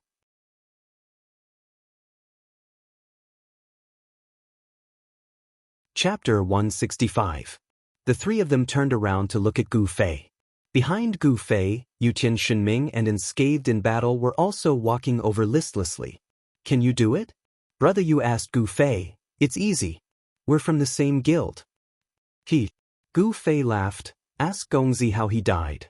The Han family's young master rolled his eyes gloomily. A bunch of girls, each and every one of them is as pretty as a flower. Brother, you said. Gu Fei coughed. Gongzi doesn't lose to them in this aspect either. Brother Yu and the sword ghost were stunned. They glanced at the Han family's young master again before coming back to their senses. They ducked to the side and sniggered. Han family young master had already clenched his fist. Gu Fei quickly stopped the situation from escalating. He waved the sword in his hand and shouted, "Let's go! Let's go!" After shouting, he used his advantage in speed to temporarily put some distance between him and Han family young master. Gu Fei climbed up the hill first and looked into the distance. There were a total of 26 players participating in the battle. The map wasn't that big, so they quickly found the girls. The other 5 also arrived and looked in the direction of the battle. The girls were gathered in a group and didn't move for a long time. It was completely different from the past when they would scatter in all directions the moment they entered the map. What's going on? Aren't they coming over? What are they doing there? Brother, you asked. They're chatting, Gu Fei said gloomily. How did you know? Brother, you asked. My message notifications are about to explode. Gu Fei sighed. Gu Fei ignored the guild channel and tried his best to reply to the private messages. 20 opponents. This was only in comparison to the competition. Gu Fei had to deal with almost all of the Rebirth Amethyst's opponents in the private chat. In this respect, the difference in skill between Gu Fei and the girls was as big as the gap between him and the girls when they were fighting. Moreover, he had to face nearly 50 enemies. It was simply too crazy. In an instant, Unscathed in Battle seemed to have aged 10 years. Yutian Shenming was also mumbling to himself, "Grapes, my grapes." Gu Fei was already busy sending messages, but there were still 2 people on the other side who were dying. He had no choice but to comfort them again. Hey, you two, is it that serious? They're just curious. Every relationship is usually just a little bit of curiosity at the beginning, Zhan Wushang said in a meaningful tone. And their curiosity towards you is definitely not the slightest bit. Imperial Sky Divine Ming said. We're done for. Unscathed in Battle and Yutian Shenming looked at each other and smiled bitterly. Gu Fei was speechless. Can we still fight? Han Family Young Master roared. Fight, fight. Let me put an end to this with my own hands. Yutian Shenming caressed his beloved bow. Unscathed in Battle patted him. This world is lonely. Fortunately, you and I have brothers to keep each other company. Yutian Shenming was silent for a moment before saying, let's not talk about that. To be honest, we don't have anything in common. There's at least a generation gap. It's not your fault, it's the fault of age, the fault of time. Unscathed in Battle grabbed Yutian Shenming and threw him down the hill.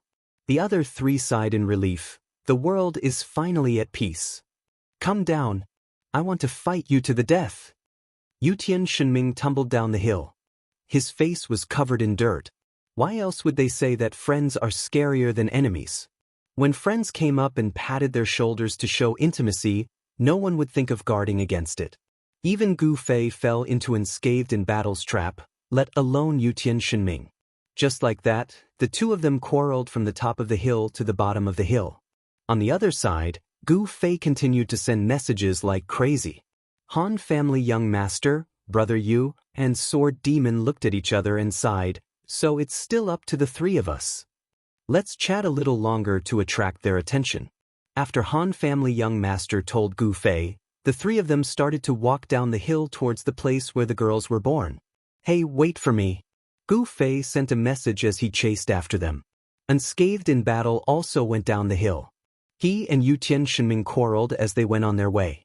However, in the eyes of Han Family Young Master and the others, the 3 of them were like walking corpses. We'll talk later. We'll talk later. We'll talk later. Gu Fei sent these 3 words more than 100 times in a row. Finally, the girls stopped asking questions. Gu Fei let out a long sigh and wiped his sweat. It's finally done. On the other side, Yutian Shenming and Unscathed in Battle also started to bemoan the unfairness of fate. In the blink of an eye, they started to appreciate each other and were spitting out sour words. Gu Fei had just come back to his senses. After hearing 2 sentences, he couldn't take it anymore. He then looked for Han Family Young Master and the other 2, but he didn't know where they were. He sent a message to ask about them and continued to walk forward. He had finished chatting with the girls. It was probably time to march forward. With their way of marching from all over the mountains and plains, area of effect spells were basically useless. If he went over and slashed one by one, Slender Waist Dance would definitely jump out and stop him. With this girl pestering him, it was hard to say what would happen if the others were to sneak around. It seemed like he had to get rid of Slender Waist Dance first. As Gu Fei was pondering, he saw a trench in front of him. Brother Yu was squatting in the trench, looking out from time to time. He looked like he had the potential to join the flowers and live forever. Brother Yu! Gu Fei called him. Brother Yu turned around and saw him. He smiled. Done. Gu Fei felt awkward. He jumped into the trench to get closer to Brother Yu. He asked, "What are you doing here? Where are Sword Demon and Han family young master? They're also looking for a place to ambush." Brother Yu said. But Gu Fei poked his head out of the trench and looked around. Brother Yu also poked his head out and pointed at a small hill nearby. Gongzi is there. Sword Demon doesn't know. How are we going to fight? Gu Fei asked. They're moving in quite a mess. We'll wait for those who are alone to deal with them one by one. Brother Yu said. Gu Fei smiled. They've always been like that. But someone's coming. Brother Yu's eyes were sharp. After shouting in a low voice, he quickly pulled Gu Fei back into the trench. However, the eyes of the person on the other side were not bad either. At this time, a scream pierced through the clouds, followed by a shout. There are 2 heads on the ground over there. Gu Fei and Brother Yu looked at each other in the trench. There's something like that? Gu Fei exclaimed. Hurry up and move. They'll definitely be here soon. Brother Yu said. Good timing. Gu Fei pulled out his sword. Oh. Brother Yu nodded his head and pulled out his staff. He was about to cast when he paused and asked Gu Fei, "What buffs should I give you?" Gu Fei said. I don't have that right now. Brother Yu replied. Then what are they? Life, strength, endurance, intelligence, stamina. What's endurance? Gu Fei asked. His character didn't have this item in their stats. It's defense. Stamina is spirit. It's magic resist. Oh, you can't add them all? Gu Fei asked. He had experienced a cleric's heal before, but he had never experienced a knight's blessing. Brother Yu replied. Gu Fei was halfway through his sentence when he suddenly felt a flash above his head. Clearly, there was a mage attacking this area. If he wanted to get out of the ditch, he would need to climb up. Gu Fei and Brother Yu dodged to the left and right, bending their backs to dodge to the sides. Gu Fei was confident in his speed, but he was worried about Brother Yu. As he ran, he looked back. Sure enough, he only dodged when there was a flash above his head. Brother Yu's speed wasn't enough. In the end, he couldn't escape the range of the heavenly flame wheel and was swept away. However, it was just a heavenly flame wheel.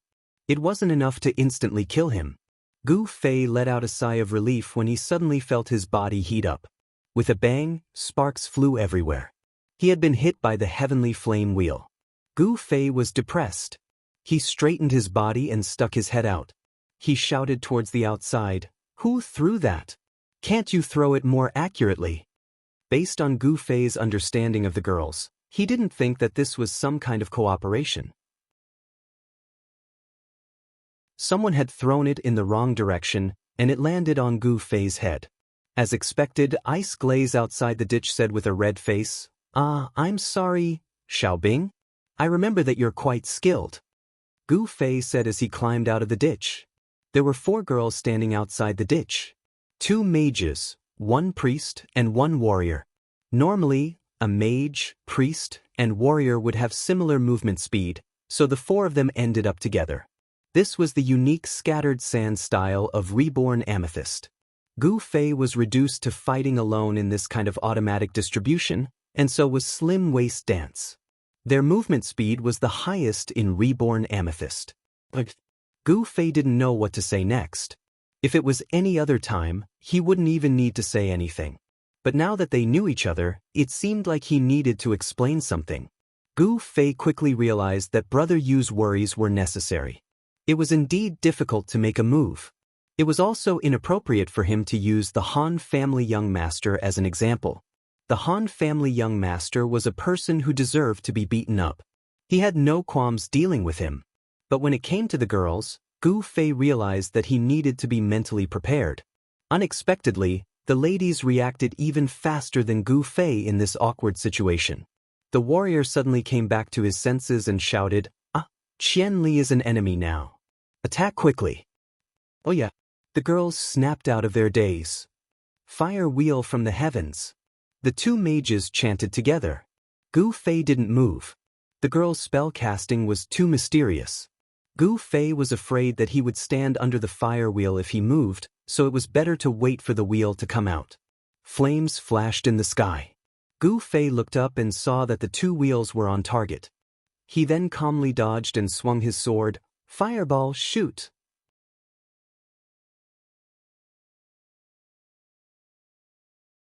Chapter 166.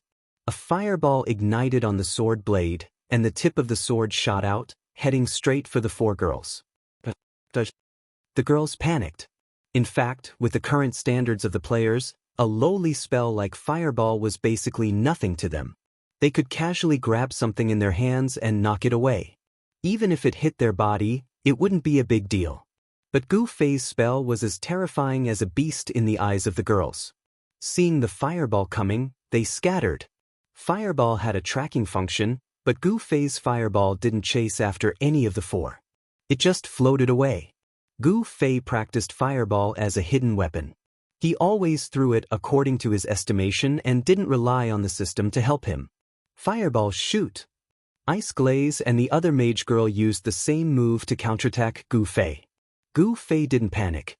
With a flick of his sword, he deflected the two fireballs with a whoosh whoosh. Yeah! The warrior girl lowered her head and charged over. Gu Fei quickly dodged to the side and slashed down with his sword. Double flame flash, dodge. The blade of the sword drew a beautiful arc with sparks, but in the end, it slashed empty air. The warrior girl stood beside the sword and said in a daze, "Aya, is the distance not enough?" Gu Fei fainted. The warrior girl had miscalculated the distance of charge. From her position, she couldn't reach Gu Fei at all. Gu Fei dodged to the side and launched an attack at his original position. How could he have known that the skill would end before it could even reach him? Gu Fei's sword also dodged to the side. "I'll do it again." The girl ran back. Gu Fei's hand was trembling. He wanted to follow up with another attack, but after hearing this, he watched as she returned to her original position. She bent down, lowered her head, and raised her sword. The girl got into position. "Wait, the cooldown is about to be over." The other three nodded confidently to her. Tears streamed down Gu Fei's face. Was this a PK or a teaching battle? I'm coming." The warrior girl's cooldown was over and she rushed forward with a shout. Gu Fei was afraid that she wouldn't be able to reach him and waste his time, so he took a step forward and shouted, "Dual flame flash, flash." From the game's judgment point of view, no amount of double flame flash could compare to a single charge. However, Gu Fei was able to see his opponent's attack clearly. He took a step forward and dodged his opponent's attack. Then he slashed at his opponent with his sword. This was a method that completely evaded judgment. "We hit it." Glazed Ice and the other two girls were still cheering. They thought that Gu Fei would definitely be hit by the charge if he charged head-on. In the end, the girl's body spewed fire as she passed by Gu Fei. Then she burned herself into a white light. How could this be? The three girls were dumbfounded. "I'm not going to go easy on you." Gu Fei swung his arms, indicating to the girls that he was serious. The three girls each stood in a different direction. It was impossible to kill all three of them at once. Gu Fei chanted and threw out a fireball. Then he personally rushed to the other side. Suddenly, a sharp whistling sound could be heard. Gu Fei stopped in his tracks. In the game, the attack power and speed of an archer could be seen from the sound of the arrow flying through the air. In the current situation, Gu Fei believed that there was only one person who could shoot this powerful arrow. He turned his head and saw that the fireball he shot at the cleric was pierced through by the arrow. Sparks flew in all directions before falling to the ground and extinguishing. Then he saw Yutian Shenming rush over from the direction the arrow came from, shouting, "Who dares touch my grapes?" "This girl is grapes?" Gu Fei sized up the cleric and sighed inwardly. "Yutian, look at how scared you've scared her." Yutian Shenming rushed over and stood in front of Grapes. He winked at Gu Fei when no one was paying attention. Gu Fei wanted to praise Yutian Shenming for being able to shoot a moving fireball, but he was no longer in the mood after seeing Yutian Shenming's reaction. He sighed, "What are you going to do?" "I'll fight anyone who dares touch Grapes." Yutian Shenming continued his act of saving the damsel in distress. Before they were done, Unscathed in Battle rushed over from nowhere. His voice could be heard even before he arrived. Xiao Bing and Xiao Ying are under my protection. Come at me if you want to attack. Xiao Bing was, of course, Ice Glaze. As for Xiao Ying, Gu Fei looked up the names of the members of Amethyst and saw a sorceress called Yinggu. He guessed that she was the one in front of him. In the blink of an eye, Zhan Wushang appeared in front of him. He held his saber in front of him, looking like a hero. Judging from the way they looked at Gu Fei, it was as if Gu Fei was a troublemaker who took liberties with innocent women.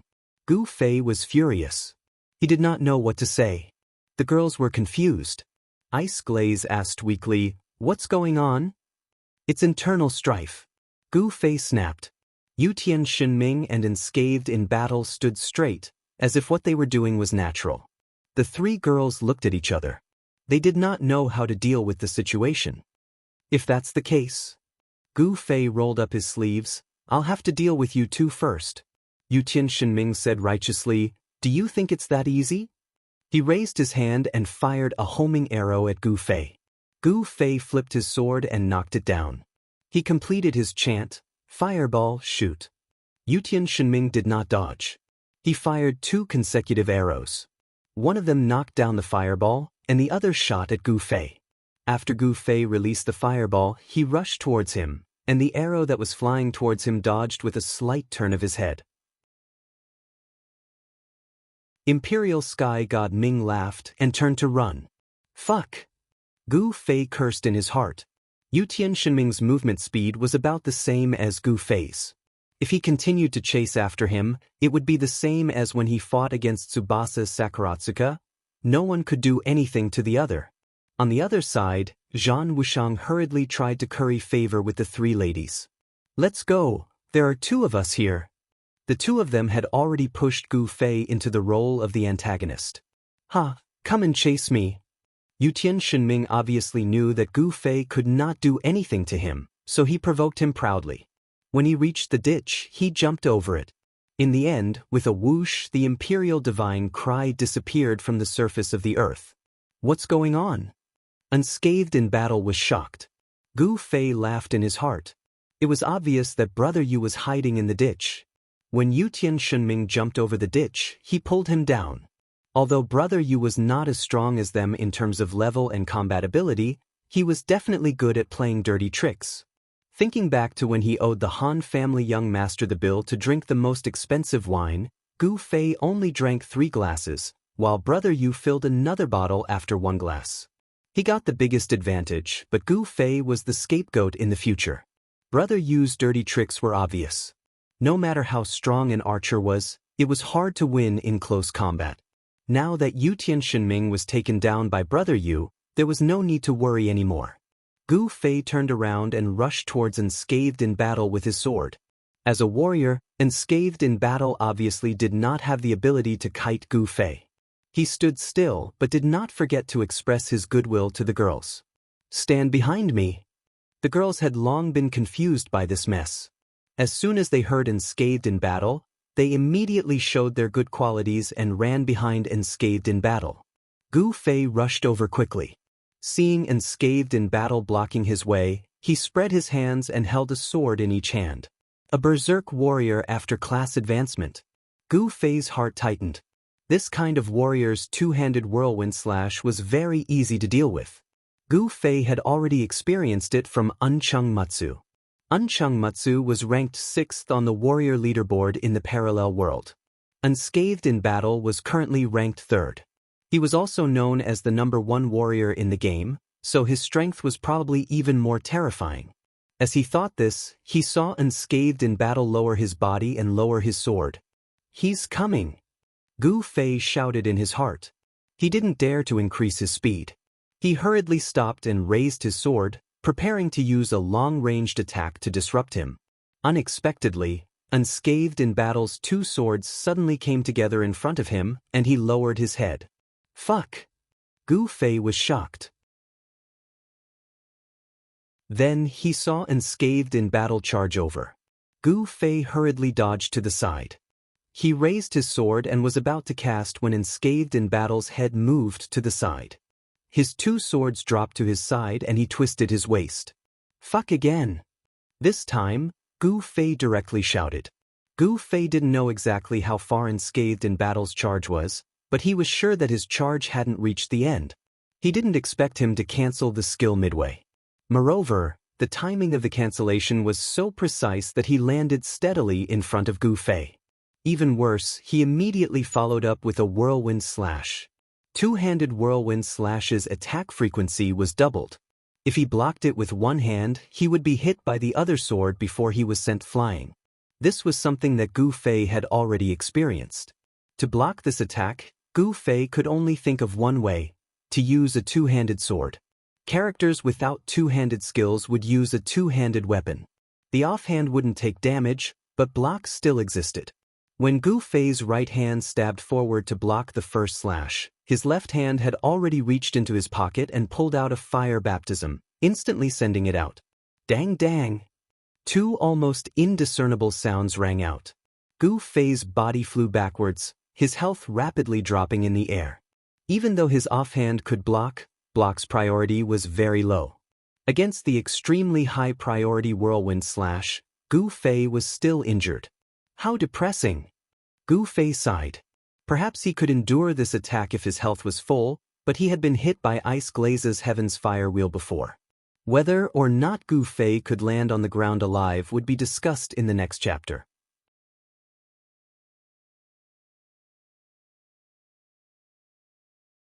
Chapter 167. Speaking of which, Gu Fei was sent flying by Enscathed in Battle's whirlwind slash, and his life was in danger. But just as the readers expected, at the most critical moment, thanks to the author's blessing, a healing spell was cast on Gu Fei. Yes, that's right. You've all guessed wrong. The one who saved Gu Fei was not Han family young master, nor was it Luo Luo, but Butterfly Blue. Back to the main story. Speaking of which, Gu Fei was sent flying by Enscathed in Battle's whirlwind slash. Just as he was lamenting the fragility of his life, two rays of holy light landed on Gu Fei, one after the other. Gu Fei glanced in both directions. On one side was the young master of the Han clan, and on the other side was Luo Luo.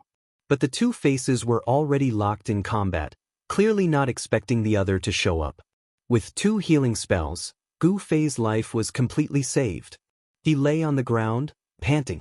Enscathed in Battle also chased after him in a panic, yelling as he ran, "Do you want to die?"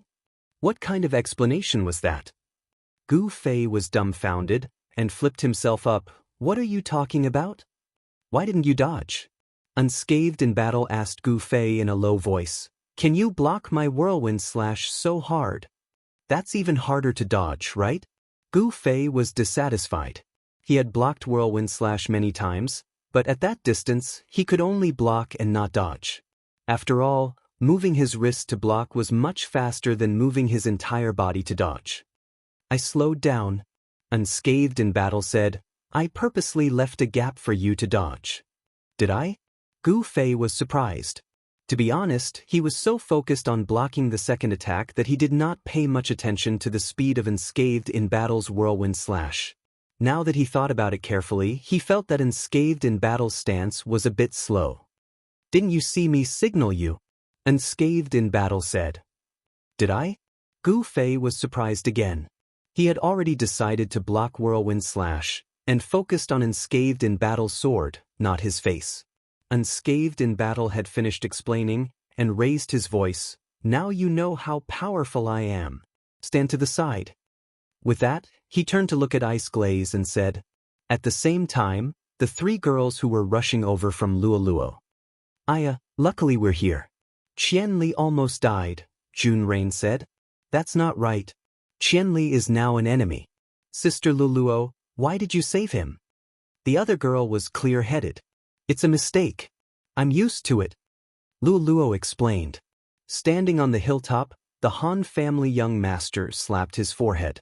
He really couldn't bear to watch this chaotic situation any longer. Gu Fei stood up, peeling an orange and putting it into his mouth as he asked around, what's going on? The girls, who were notorious for their lack of ideas, looked at each other.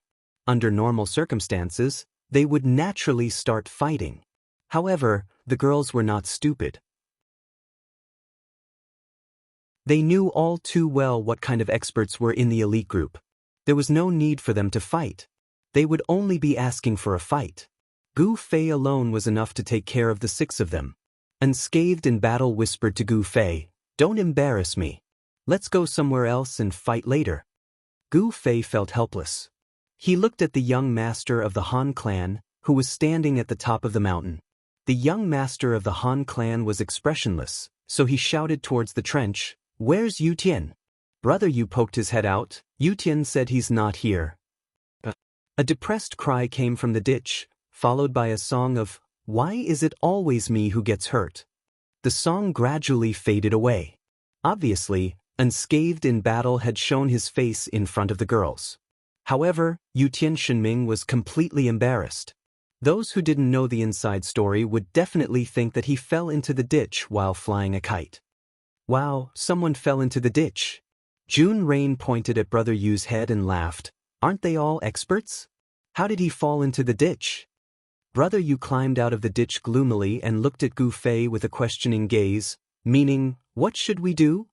Gu Fei looked towards Unscathed in battle. Unscathed in battle immediately said, "Retreat, retreat first." Gu Fei then looked towards Han Family Young Master. Han Family Young Master helplessly spread his hands and walked down the hill. On the other side, the sword ghost also appeared and started moving towards them. "Retreat, retreat first." Unscathed in battle increased his persuasion and changed to a message in the mercenary channel. It was hidden and could be seen by everyone. "What should we do?" Gu Fei asked. "Let's retreat first." Han Family Young Master said. "That's right, a gentleman will help others achieve their dreams." Unscathed in battle laughed. But the reborn Amethyst still had some objections. June Rain saw that the 5 were about to leave and immediately called out, "Hey, where are you guys going?" "We're going for a meeting." Gu Fei waved his hand. Han Family Young Master turned around and looked around. His gaze fell on Luo Luo. She was the one who represented the reborn Amethyst to the mercenary group. Even if she wasn't the leader, she was probably someone who had a say in the group. He immediately said to her, "Since we're all so familiar with each other, let's find a place and finish this fight." "Then let's have a meeting as well," Luo Luo said. Coordinates 110,125. "I'll be waiting for you there," Han Family Young Master said and left with the others. They were heading towards the coordinates he mentioned just now. "Brothers, you're great. Tonight's drinks are on me." On the way, Unscathed in battle was extremely excited. He patted here and there, and finally put his hand on Gu Fei's shoulder, treating him like a brother. Gu Fei struggled a few times, but he really wasn't his match. He asked Brother Yu, "Where did Yu Tian go?" Brother Yu pouted his lips in a certain direction. Gu Fei looked in that direction, but Unscathed in battle's head blocked his view. He pushed his head to the side and saw a lonely tree stump in the desolate wilderness. Yu Tian Shenming was sitting on it alone, looking miserable. The 5 of them were all amazed and moved towards that direction. Yu Tian Shenming saw the 5 of them and stood up to greet them. He still had a wronged expression on his face. Although he was dragged into the ditch by Brother Yu, he was still very clear about the subsequent development of the situation. Unscathed in battle showed his prowess and sent Gu Fei flying. On the other hand, he was a young man who accidentally fell into the ditch. Yu Tian Shenming's heart was extremely unbalanced. At this moment, Yu Tian Shenming was more and more like a child. The 5 adults didn't know what to say. They went up and patted his head to comfort him. Brother Yu was still criticizing Unscathed in battle. "Look at you.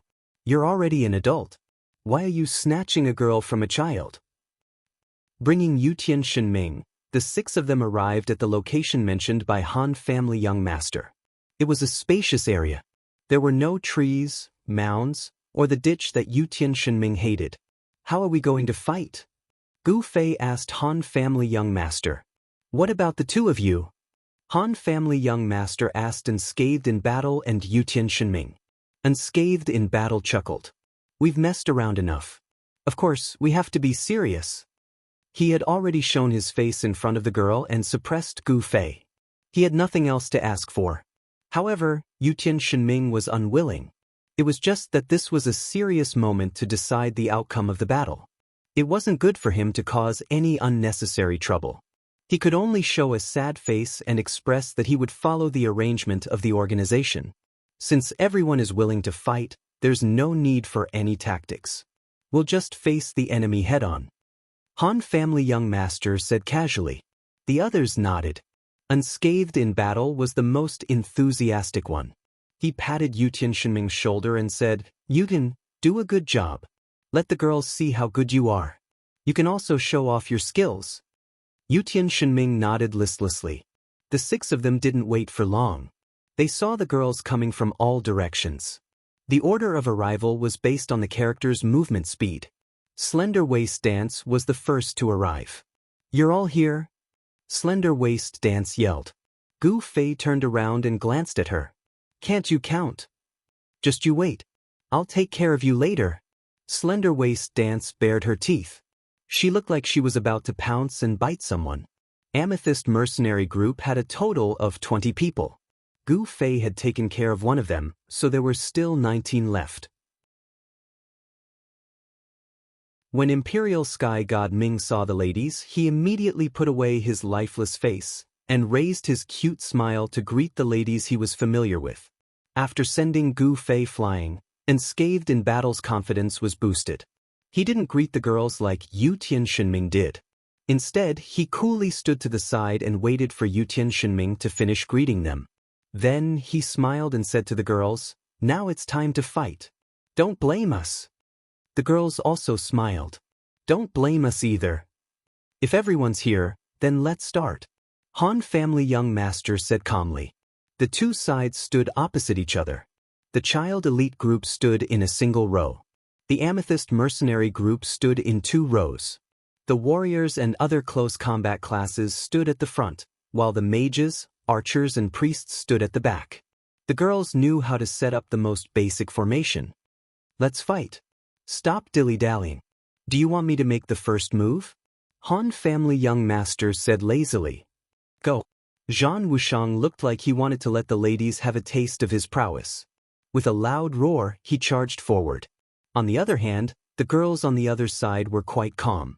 The melee classes at the front made way for a small opening, while the mages and archers at the back took the initiative to attack. Their targets were Undying Battle, who was charging at the front lines. Clang, clang. The archer's arrows landed on Unscathed in Battle's armor. Han family young master's precise healing spells also landed at the right time, helping Unscathed in Battle to charge forward smoothly.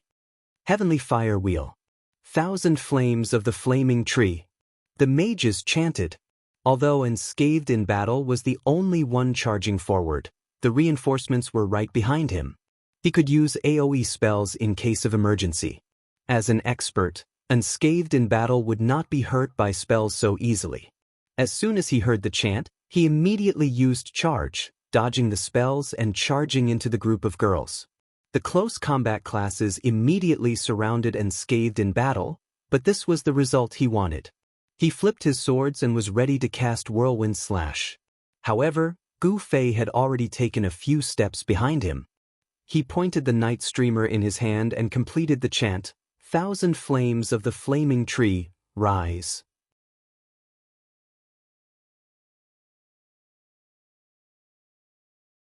Chapter 168. The flames seemed to rise together with Unscathed in Battle's Whirlwind Slash. At first glance, it really looked like Unscathed in Battle had cast a skill similar to Flaming Whirlwind Slash.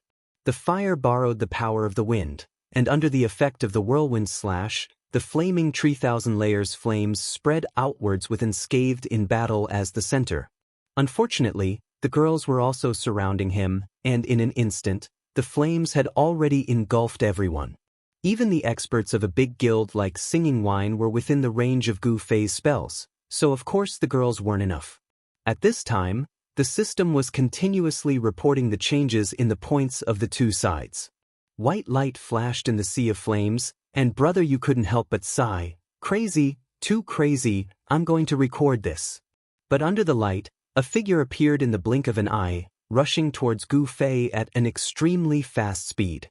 As expected, Gu Fei exclaimed in his heart. The one who rushed out was naturally Slender Waist Dance. Her 73% fire resistance equipment had been returned to her by Gu Fei the day before. Previously, when he discovered that Slender Waist Dance was wearing this jacket, he expected that she would definitely be able to survive the fire magic. Slender Waist Dance took off the jacket as she rushed over.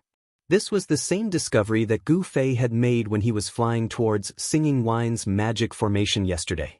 Obviously, after resisting the fire magic, Slender Waist Dance also needed to change into other equipment to increase her attack power. Otherwise, with all her points in agility, there was no reason for her attack power to be so high just by relying on an exquisite dagger. Yu Tian! Gu Fei yelled. The instant she took off her equipment, she had no defense, and Yu Tian Shenming's attack power was enough to instantly kill her. However, the sound of an arrow didn't ring out. Gu Fei turned around to look, and saw Yu Tian Shenming's eyes were wide open, and his nose was bleeding. Slender Dance deserved to be called the most valiant RMB warrior. After taking off her jacket and equipment, the close-fitting jacket that covered her body was also extremely exquisite, accentuating her wonderful figure. Coupled with her pretty face, Yu Tian Shenming, the little pervert, was immediately knocked down with a nosebleed. By the time he reacted, Slim Waist Dancer had already put on another set of equipment. Useless, Gu Fei said in disdain. After changing her equipment, Thin Waist Dance moved even faster. In the blink of an eye, she arrived in front of Gu Fei. Gu Fei raised his sword and slashed out. Slender Waist Dance's reaction was still very fast. She dodged the sword and stabbed the dagger in her hand at Gu Fei. No matter how powerful Gu Fei's attack was, his defense and HP were as weak as an ordinary mage's. He could be killed instantly by a normal attack from Slim Waist Dancer. Seeing that the dagger was about to stab into her, Slim Waist Dance's face had already revealed a victorious smile. But all of a sudden, he felt a heavy blow on the back of his head. In the blink of an eye, all the movements of the Slim Waist Dance came to a halt, and he stood rooted to the spot like a piece of wood. Slender Waist Dance was dazed for a moment. Although this was a skill that she knew, it didn't mean that she had experienced it before. Sword Demon's figure appeared behind Slender Waist Dance. He expressionlessly threw the wooden stick in his hand to the side and replaced it with his Frostbite's memory dagger. This dagger's attack was already quite ordinary, but it had a few strong additional attributes. It was really hard to find a replacement for it. Gu Fei smiled at the surprised Slender Waist Dance. This is a group fight. Do you think it's a one-on-one? After saying that, he flipped his sword. Double flame flash, flash. To prevent any accidents, Sword Demon also used Frostbite's memory and used a backstab. Although Slender Waist Dance's face was filled with unwillingness, she still turned into a white light and disappeared. The system calculated the final result. Gu Fei scanned the battlefield and directly threw the jacket that Slender Waist Dance took off to the ground. This woman is really wasteful. Gu Fei muttered as he walked forward and raised his sword. The jacket flew onto his shoulder and the system reported the final result. Although the Child Elite group had completely wiped out the Amethyst Mercenary group, they had also lost one person and didn't get a perfect result. The white light of teleportation lit up one by one. The 5 people were sent out of the battlefield and arrived in front of the mercenary building. The girls who had come out earlier were also waiting here. They were speechless when they saw Gu Fei. Gu Fei really didn't hold back at all and instantly killed all of them.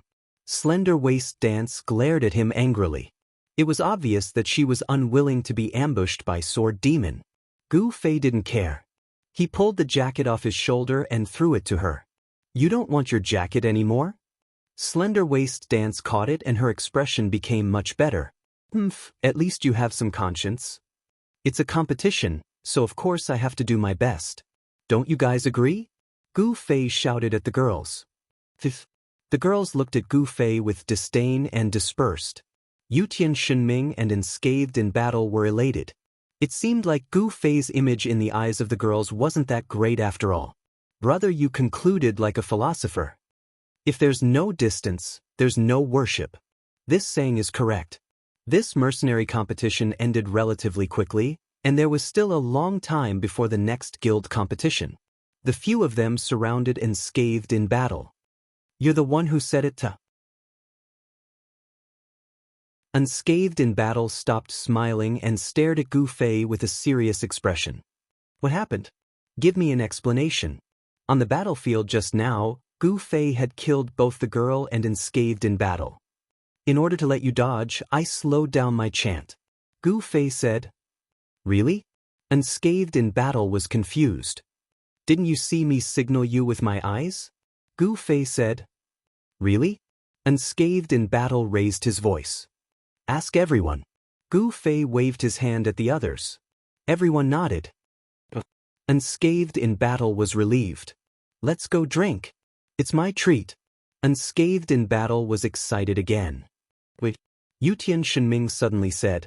Everyone thought he was going to throw a tantrum again, but then they heard Yutian Shenming say excitedly, I got a random reward. Ah. Everyone was shocked. According to the rules, the random reward would be given out randomly by the system. The winner of every competition would have a chance to get it. The system would directly send the reward into the winner's pocket. According to the system, the probability of a random reward appearing would increase as the competition progressed. Currently, it was the 4th round. According to the feedback from the players on the forum, the probability of a random reward appearing was extremely low. For Yutian Shenming to be able to get it, he was definitely a super lucky person. What is it? The others asked hurriedly. Yutian Shenming carefully put his hand into his pocket and slowly took it out. It was a scroll. Eternal or one time only? Brother, you asked. Although these two were both scrolls, their value couldn't be compared. Eternal. Yutian Shenming said slowly. Wow. Everyone gasped. But then Yutian Shenming's expression changed. It was as if he had eaten 10,000 years old poison. He tore open the scroll in his hand and looked it up and down a few times. In the end, he shouted angrily, Are you kidding me? A mage scroll. Is the system blind? This time I'm not a mage, not a mage, not a mage, I'm an archer. Yutian Shenming roared angrily at the sky, roaring, Brother, you sighed like a philosopher again. There's only a thin line between heaven and hell. This saying is also true. Qianli, take it. After Yutian Shenming vented his anger, he sadly threw the scroll to Gu Fei. Everyone was shocked, including Gu Fei. The value of the Eternal Scroll was not ordinary. Even if Yutian Shenming couldn't use it, he could still make a huge profit by selling it. Even if Gu Fei was a newbie, he knew this basic knowledge. He immediately threw it back to Yutian Shenming. Go sell it. Sell it? It just so happens that you can use it, take it. Imperial Heaven Divine Ming threw it back. Since the system is shamelessly giving it out randomly, there might be a mage who gets the Eternal Scroll for the archer skill. You can take it and exchange it with someone else. Gu Fei retorted. As a gaming expert, Yutian Shenming naturally thought of this. But just now, he was extremely angry and urgently needed to vent his anger. In addition, Gu Fei had helped him a great deal, so he threw the scroll to Gu Fei in a majestic manner. What the eye doesn't see, the heart doesn't grieve over. Now that he had calmed down, he started to hesitate. You two are too manly.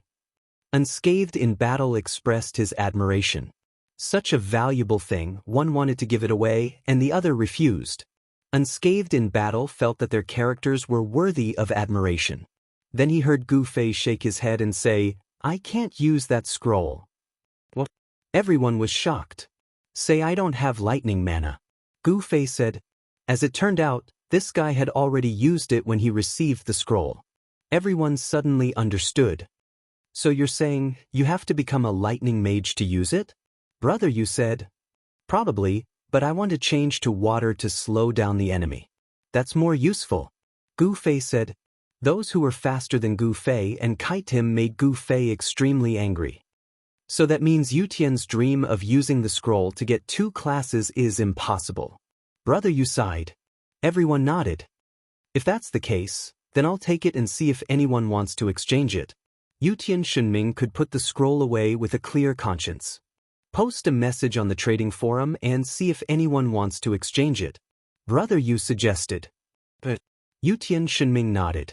He was also a veteran, so he didn't need Brother Yu's advice. We've been talking for a long time. What skill does the scroll have? Wall of electricity. Yutian Shunming said. Just the name alone is boring. Gu Fei sighed. He liked dual flame flash, a skill that could be used in conjunction with martial arts. TSKD. The others were all praising, take it out and admire it. Hey, are you going to drink or not? Han family young master finally lost his patience.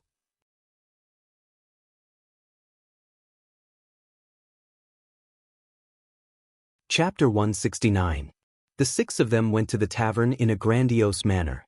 Unscathed in battle had shown his face in front of the girl and earned enough points. He also realized that Gu Fei's existence wasn't as scary as he and Yutian Shunming had imagined, so he was in a good mood. Although Yutian Shunming had become a teenager who had lost his footing and fallen into a ditch, the Eternal Skill Scroll had calmed him down a little. Although he had initially resented it because it was a mage's skill scroll, he was still a mage. Besides that, he and Unscathed in battle shared Gu Fei's existence in the girl's heart. When he realized that, he felt even more relieved. As for the other four, the mercenary group had won again and someone was treating them to drinks. These two reasons were enough to make them happy. All in all, they had a great time drinking. Gu Fei had more or less held back. After all, there was still a guild battle to be fought later. With the sword demon as an example, everyone knew that drunkenness existed in the game. However, the others didn't seem to care about the next match at all. They drank to their heart's content and had no qualms about it. Gu Fei sighed in his heart. It was great being in a big guild. He didn't have to bear so much responsibility. If he were to get drunk now, Amethyst would lose 50% of their combat power in the next match. There was still half an hour left until the start of the guild battle. They drank to their climax and had no intention of leaving. Gu Fei warmly reminded, "Hey, the next match is about to start." It was already the fourth round. Half of the guilds had been eliminated. There was no longer a queue at the teleportation circle. They just had to make sure they weren't late. Brother Yu and Sword Demon were expressionless. These two were guildless ghosts. Han family young master raised his glass and looked at Gu Fei meaningfully. Gu Fei's heart skipped a beat. Only then did he remember that the Han family young master and the rest were personally eliminated by Gu Fei yesterday. Shifting his gaze to the next player, Unscathed in battle glared at him and said, "My guild has been eliminated a long time ago." Unscathed in battle's guild was called Warrior's Home, and it was a hobby club. The size of the guild was not large, and the class allocation within the guild was extremely uneven. The members lacked the heart of an overlord. In short, they didn't have what a strong guild should have, but they had everything they shouldn't have. In addition, they did not have a superhuman like Gu Fei to save them. In the second round of the competition, they were eliminated by a second-rate guild. The last one was Yutian Shunming. He was lovingly caressing his skill scroll as he fiddled with his little abacus. "Yutian, are you not going to the guild competition?" Gu Fei asked. Yutian Shunming hesitated. A big guild like Reigning the Four Seas didn't really matter if they had one more or one less member. "You're pretty lucky today. Maybe you'll get a scroll?" Gu Fei said. Yutian Shunming immediately stood up. "Let's go!" By then, the girls on Gu Fei's side had already started shouting. Amethyst would always gather half an hour before the start of the competition, and then July would introduce their opponents to them. Although the introduction had nothing to do with the strategy they would use later on, the girls all believed that a deeper understanding of their opponents would increase their chances of winning. However, it had to be mentioned that the girls' understanding of their opponents was very one-sided. Compared to Brother Yu's information, it was a far cry from it. Because they always missed the main point, a pleasant name would always attract their attention. They hurried to the teleportation point and entered the battlefield. 50 girls were gathered together, eyeing Gu Fei like a tiger watching its prey. "Hey!" Gu Fei called out to them and found a corner to ambush them. July began to introduce their opponents. Yunmu Guild, Level 4, 500 members, Guild Leader Unchung Mutsu, a warrior, and one of the top warriors on the leaderboard. Gu Fei already felt that the name sounded familiar. July continued. I have to mention that the Muyun mercenary group belonging to the Yunmu Guild was defeated by the child elite group. Everyone knows about this. All the girls looked at Gu Fei with an "oh." Gu Fei smiled foolishly. I hope Comrade Qianli will treat them as cruelly as he treated us just now, July said seriously. Of course. We must treat our enemies as cold as winter, Gu Fei said. Then shouldn't you treat your companions with the warmth of spring? Let us see, Luo Luo said. Continue with the information, Gu Fei said. As the guild leader, July was still very prudent. She didn't go along with Luo Luo and lead the crowd to tease them. She focused on the bigger picture and continued to introduce the Yunmu Guild's situation. It was nothing more than the number of high-leveled members, the number of different classes, and so on. Compared to Brother Yu's information that pointed out special characters that needed to be taken note of, July's information was really superficial. The match was about to begin in 5 minutes. However, the number of people who had entered the arena was still at the initial number of 50. The girls were curious, but when they were teleported to the map, the number of Yunmu Guild's 500 members was still exactly 50. As for the reborn amethyst, including Gu Fei, there was an extra 51. What's going on? The girls discussed. Gu Fei understood. At that moment, he completely understood the Han family young master's strategy for the big picture. Yunmu Guild only sent out 50 out of the 500 members. Obviously, it wasn't that they couldn't participate in the match. They did it on purpose. The reason? They were scared by the big kite strategy on the forum. The mercenary group under the Yunmu Guild fell to this strategy. The guild's opponent in this round was the one who used this strategy to defeat the second largest guild, Music for Wine. How could Yunmu's heart not be beating like a drum? Then he made a prompt decision. This time, no matter what, he would not suffer such a loss again. After investigating the reborn amethyst, they found out that the guild was actually very small. It was just that they had a valiant slender waist dance. The experience gained from the few days of guild and mercenary battles had pushed Slender Waist Dance to the throne of level 42. She was now the #1 player in the Parallel Worlds level leaderboard. Other than that, they heard that there was a man in the Pure Beauty Guild. Everyone instinctively thought that this kind of existence that exceeded common sense must have some extraordinary ability, so they should pay more attention to it. Other than that, Yunmu reluctantly chose a few characters from the reborn amethyst to focus on. Truth be told, these people were definitely the lowest of the low in Yunmu. Now that they received such treatment, the Shepherd's Guild was indeed a little paranoid. Regardless, they only sent out 50 people to fight in order to prevent the big kite strategy. From that moment onwards, they had completely fallen into the Han family young master's trap. It took a lot of effort to set up this trap, and now the reborn amethyst was the one who got the better end of the deal. It felt like they had made a wedding dress for someone else. With this question in mind, Gu Fei conducted an interview with the Han family young master. If I were you, I would purposely lose this match to Yunmu Guild. That way, my strategy will be even more perfect, said the Han family young master. Of course, I know you wouldn't want to. So kill as much as you can, and let them feel the pressure and difference in strength, said the Han family young master. Also, cover your face. Don't let them know that you're from our mercenary group, it's good for the group, suggested the Han family young master. Covering his face wasn't a big deal, so Gu Fei immediately took out a black cloth and tied it around his face, but it quickly attracted the attention of the girls. What are you doing? Asked the girls. This is a strategy, you guys don't understand, Gu Fei waved his hand. Tisk. The girls hissed. They have the same number of people as us, don't run around, let's fight them together. Gu Fei suggested. Yeah. The girls agreed, and a few of them who ran quickly stopped and returned to take care of the crowd.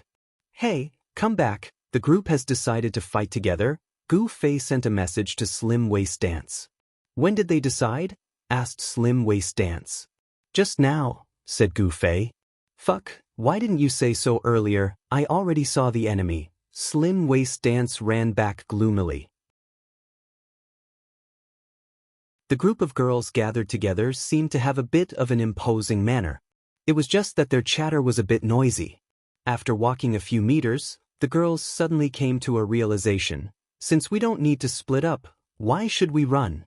Can't we just wait here for them to come? The suggestion received unanimous approval, and so they stopped and lined up, waiting for the enemy to come. Not long after, the Yunmu Guild's army of 50 people charged over valiantly. With the mentality of sharing glory and loss together, the Yunmu Guild wouldn't let anyone be left alone for the enemy to gain points. Kill! Seeing that the enemy was right in front of them, the Yunmu Guild's morale was boosted, and they charged forward in a group. Archers, mages, shouted July. The archers of the reborn Amethyst Guild stepped forward, shooting randomly at the enemy. The Yunmu Guild was at the forefront, and the first to attack were the archers. Whoosh whoosh whoosh whoosh, their shots were orderly. The results of the shooting were out quickly, and 2 of the reborn Amethyst girls fell. Their quality was poor, and they didn't work together, so they couldn't match up to the elites chosen from 500 people. After the priests started working hard, both sides seemed to be evenly matched, but it was obvious that the priests of the reborn Amethyst Guild had a lot more work to do. Even so, there were still some who fell in time. The distance between the 2 sides narrowed, and they were now in the attack range of the mages. The mages on both sides stepped forward, preparing to chant. The gap between them was evident once again. The archers of both sides adjusted their targets and started shooting at the mages in an attempt to interrupt their chanting. Although a few of the archers of the reborn Amethyst Guild had fallen, the rest did the same. However, the warriors of the Yunmu Guild had already rushed forward and were ready to block the arrows with their bodies. The priests behind them also started working hard. The reborn Amethyst Guild was lacking in awareness and only reacted when they saw the enemy do it. How could there be a moment of hesitation in a battle that could change so quickly? By the time they thought of it, the next step of the battle had already started. The exposed spell formation attracted the attention of the black-clothed man in Yunmu's guild. Quite a unique design. What are they trying to do? Thought the Yunmu Guild, but they didn't pay much attention to it and continued with what they were doing. The cooperation of the Yunmu Guild was seamless, and the archers were assigned to their targets in an instant. Fortunately, Gu Fei was prepared for this. He shouted, "Who's that?" and started chanting with a clear conscience.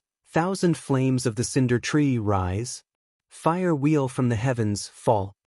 Amidst the chants from both sides, the archers had already released their arrows. Of course, the Yunmu Guild was not worried, but the chants of the reborn Amethyst Guild's mages were interrupted. However, Slender Waist Dancer was the first to rush out and block Gu Fei's way. Those that she could shoot down, she would, and those that she could not, she would block with her body.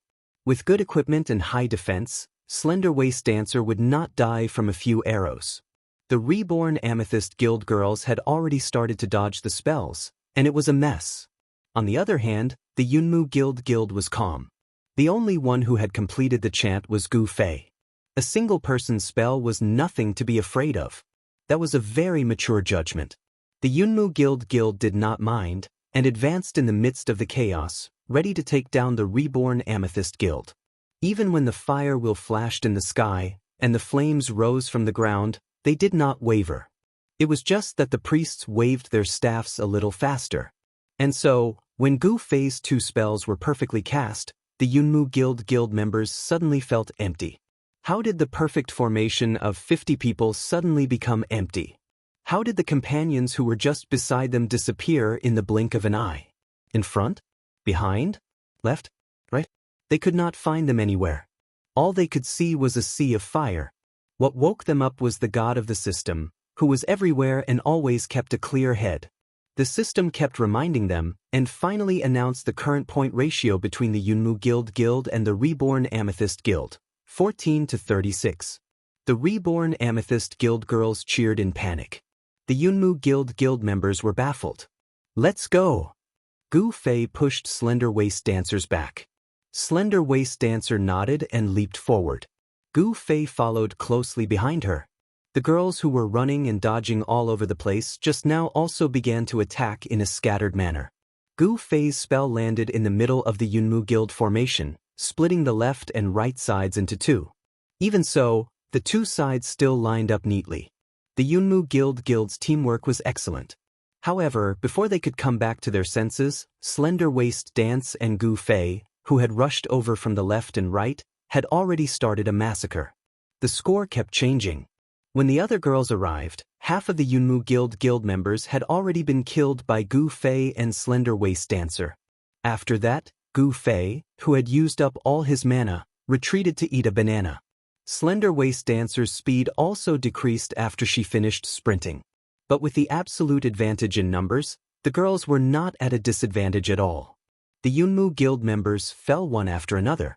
Finally, there was only one left. Their guild leader, who was also the leader of the Muyun mercenary group, Unchung Matsu. An expert naturally had to have the demeanor of an expert. Surrounded by dozens of people, Unchung Matsu was very calm. The defeat was irreversible, and it was useless to be sad. At this moment, Unchung Matsu's mind was filled with the masked man in black. The clothes were familiar, but he didn't have time to look at the thing in his hand. Was it a sword? If that was the case. Unchung Matsu tried to find Gu Fei in the crowd. But after Gu Fei retreated to eat a banana, he was piled up by the girls behind the crowd. While he was feeling regretful, he suddenly heard someone yell from the crowd, "Leave this one to me." Then, the masked man rushed from the back to the front and stood in front of Unchung Matsu. The masked man was still there, but he wasn't in black. The appraisal result showed that it was the burning robe, and he was holding a saber instead of a sword. The appraisal result showed that it was the fire baptism. Did I see it wrong? Unchung Matsu was confused, but after thinking about it, he immediately asked, "Why are you covering your face?" "It's a tactic," Gu Fei said. "Tactic?" Gu Fei nodded and didn't say anything else. He raised his body and was about to swing his saber. Unchung Matsu took a step back, his hands hanging down. Whirlwind slash. Gu Fei thought to himself. At this stage of the battle, Unchung Matsu still had enough rage to use whirlwind slash. He had a lot of battle experience. The specialty of Unchung Matsu's whirlwind slash was that it would be used when the opponent was far away, so the opponent couldn't interrupt it first. The flaw was that the distance was too far, so the skill would be used too early, and it would be easy for the opponent to dodge it. As an expert, how could Gu Fei not see through the crux of the matter? He immediately feinted forward, wanting to lure Unchung Matsu to use his skill. He would dodge it, and when his skill stopped, he would calmly cut him down. Unchung Matsu was indeed fooled by Gu Fei's feint. He flipped his wrist and was about to use his skill. Gu Fei saw it clearly. He was already preparing to retreat, but he didn't expect a faster figure to appear behind Unchung Matsu. The person swung his club and smashed it into Unchung Matsu's head. Unchung Matsu's movement instantly stopped. The person put away his club and smiled at Gu Fei. "This is a group fight. Do you think it's one-on-one?" Gu Fei smiled helplessly and waved at the girls. "Let's all come together." Fireballs, arrows, Gu Fei's sword, Slender Waist Dance's dagger, and Unchung Matsu's white light formed the final scene of the match. In the teleportation circle outside the guild building, the Yunmu Guild members were dejected. The fact that Unchung Matsu was teleported out meant that they had lost this match. "Damn it, I was ambushed. I thought it was one-on-one." Unchung Matsu was depressed. Before he died, he thought that Slender Waist Dance's words were directed at him. Not long after, the system calculated the winner's purple crystal of resurrection and distributed the reward. Then, the winner was teleported to the teleportation formation outside the guild building. Unchung Matsu had been watching this direction for a long time. When he saw Amethyst, he immediately greeted, "Hey, brother." Gu Fei turned a deaf ear to him and ran away with a flick of his sleeves. His speed was so fast that Moody of Yunzhong had no intention of chasing after him. He could only ask the girls of Amethyst Reborn, "How do I address that brother?" The girls looked at each other. Obviously, this was the same as the people from drinking and singing. After recognizing Gu Fei's high magic damage, they had the intention of recruiting him. "What are you doing? He's from our guild. What are you trying to do?" Slender Waist Dance pointed at the man's wild ambition. Unchung Mutsu did not mind and smiled. "I want to get to know him." "What's there to get to know? Everyone knows what you're thinking. Go go go go." Slender Waist Dance chased Unchung Mutsu away. Unchung Mutsu did not get angry. He helplessly returned to his own guild and told a few members, "Let's ask around about that sorcerer. He's the only male player in Amethyst. It shouldn't be hard to find him, right?" "I've never heard of him before," someone replied. Cloud City had a pure female guild, Amethyst. Many people knew about it after the non-smiler incident, but it was only recently that they found out that there was a male player in the guild. "Ugh, let's ask around about their opponents in the previous matches. The news probably came from these places," Unchung Mutsu said.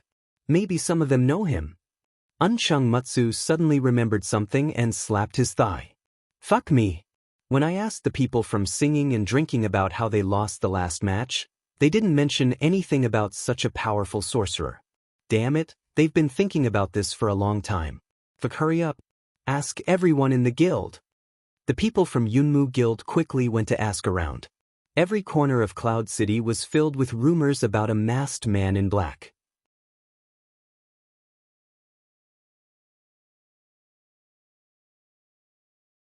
Chapter 170.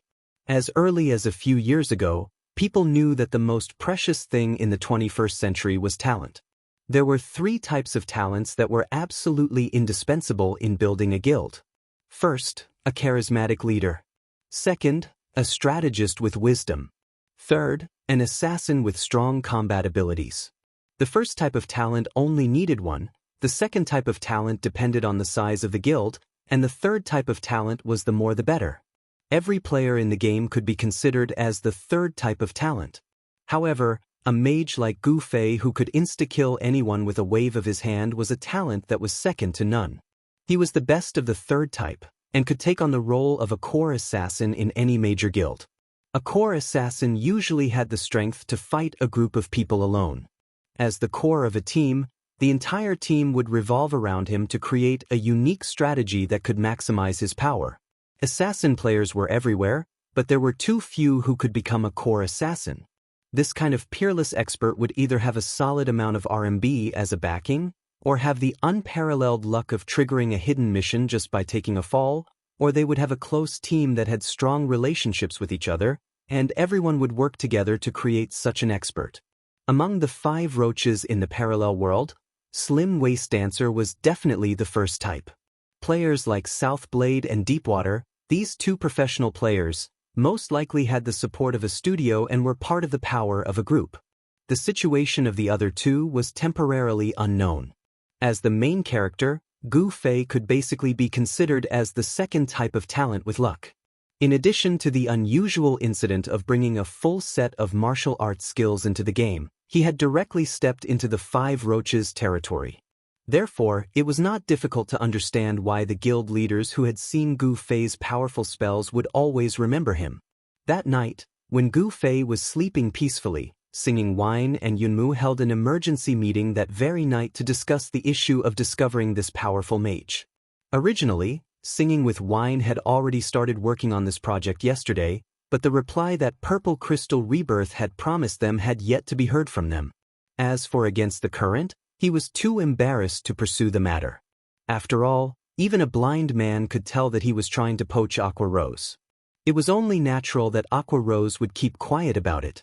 After learning that the Yunmu Guild had been defeated by the reborn Amethyst in the tournament, Countercurrent immediately realized that they could no longer afford to offend the powerful sorcerer. The people from Yunmu must be making their move as soon as possible. That was why Countercurrent gathered more people overnight to find out more about the sorcerer's background.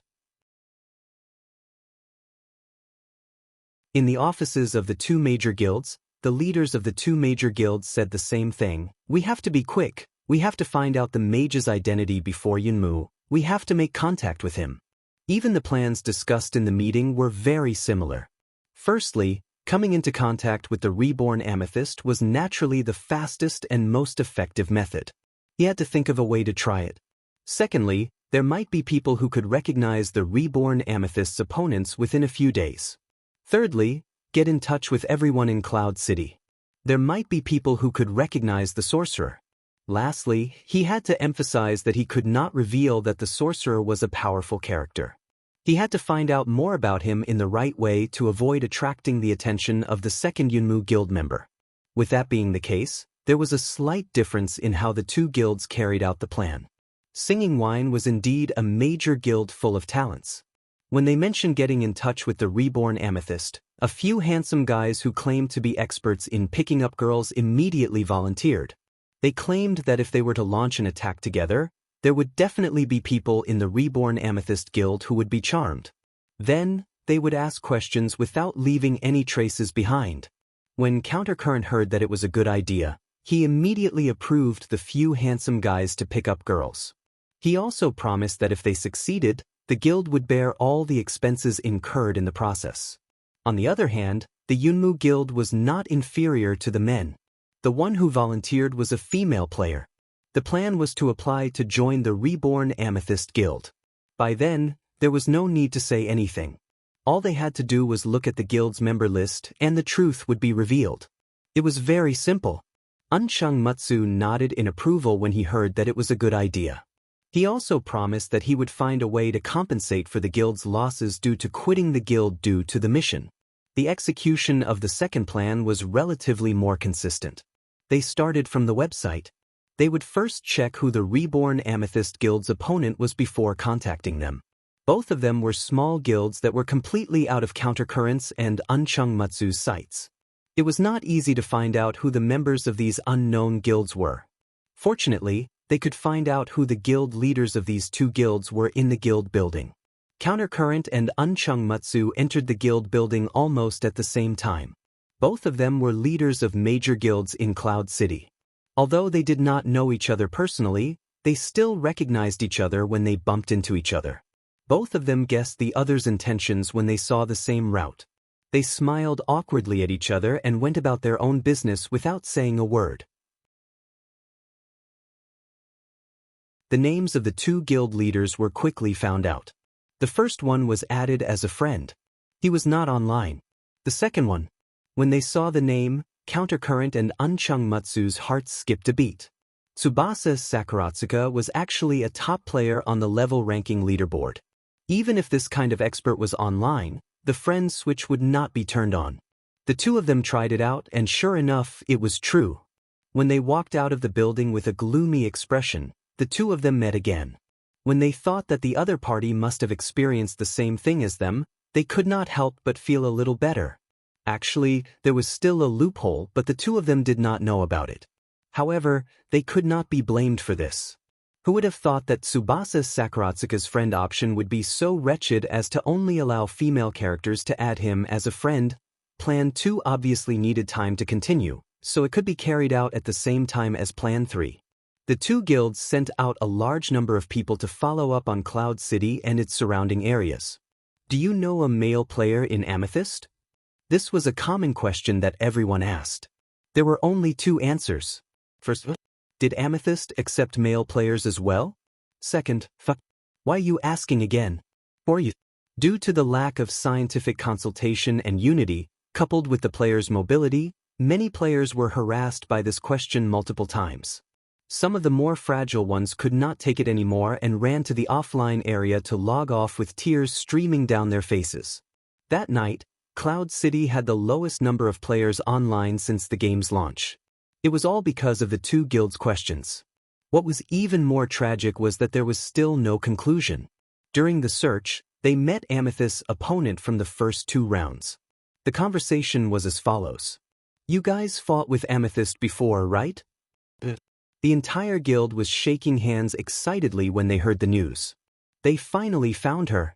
They quickly asked, do you know there's a male wizard in their guild? With tears in their eyes, everyone hugged each other. This matter was finally coming to an end. What's the wizard's name?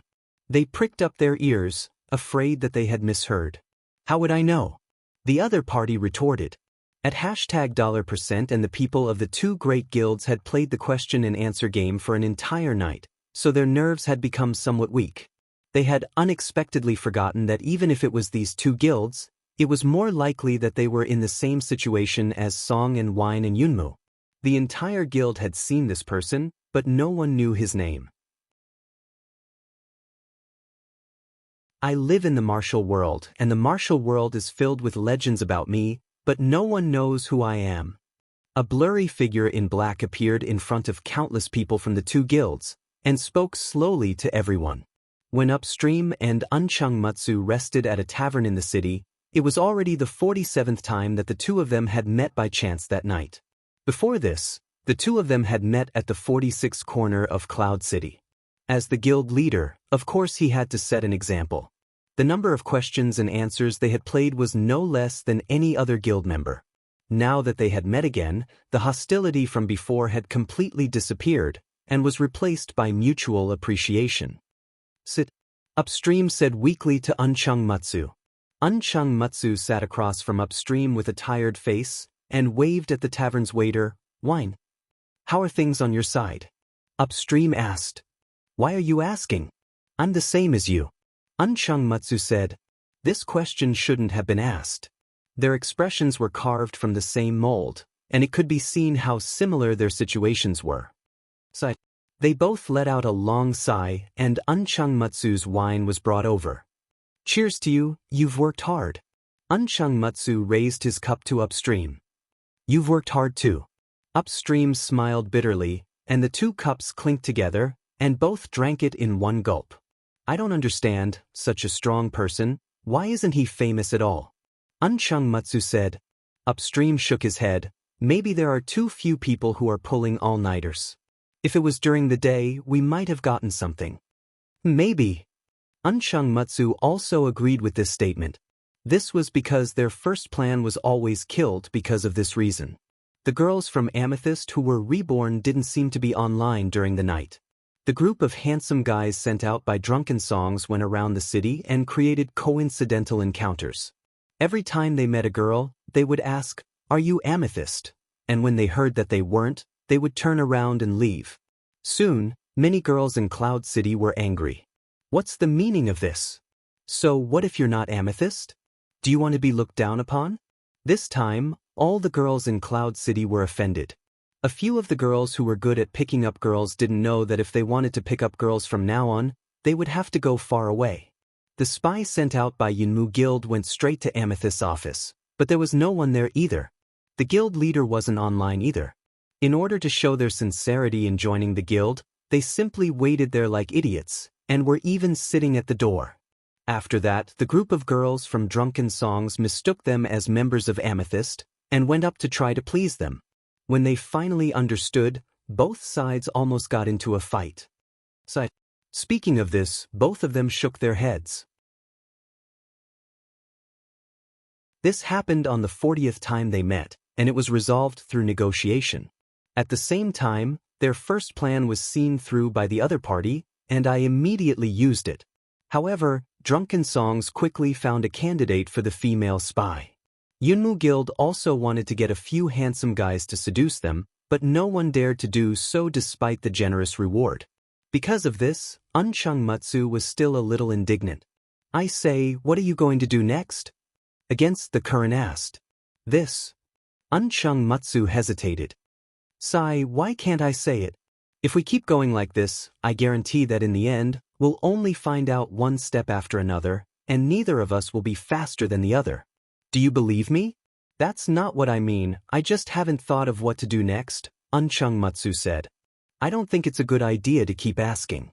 How many players are there in Cloud City? 100,000? 200,000? 300,000? Unchungmutsu said. Both are possible. Against the current nodded seriously. How long do we have to keep asking?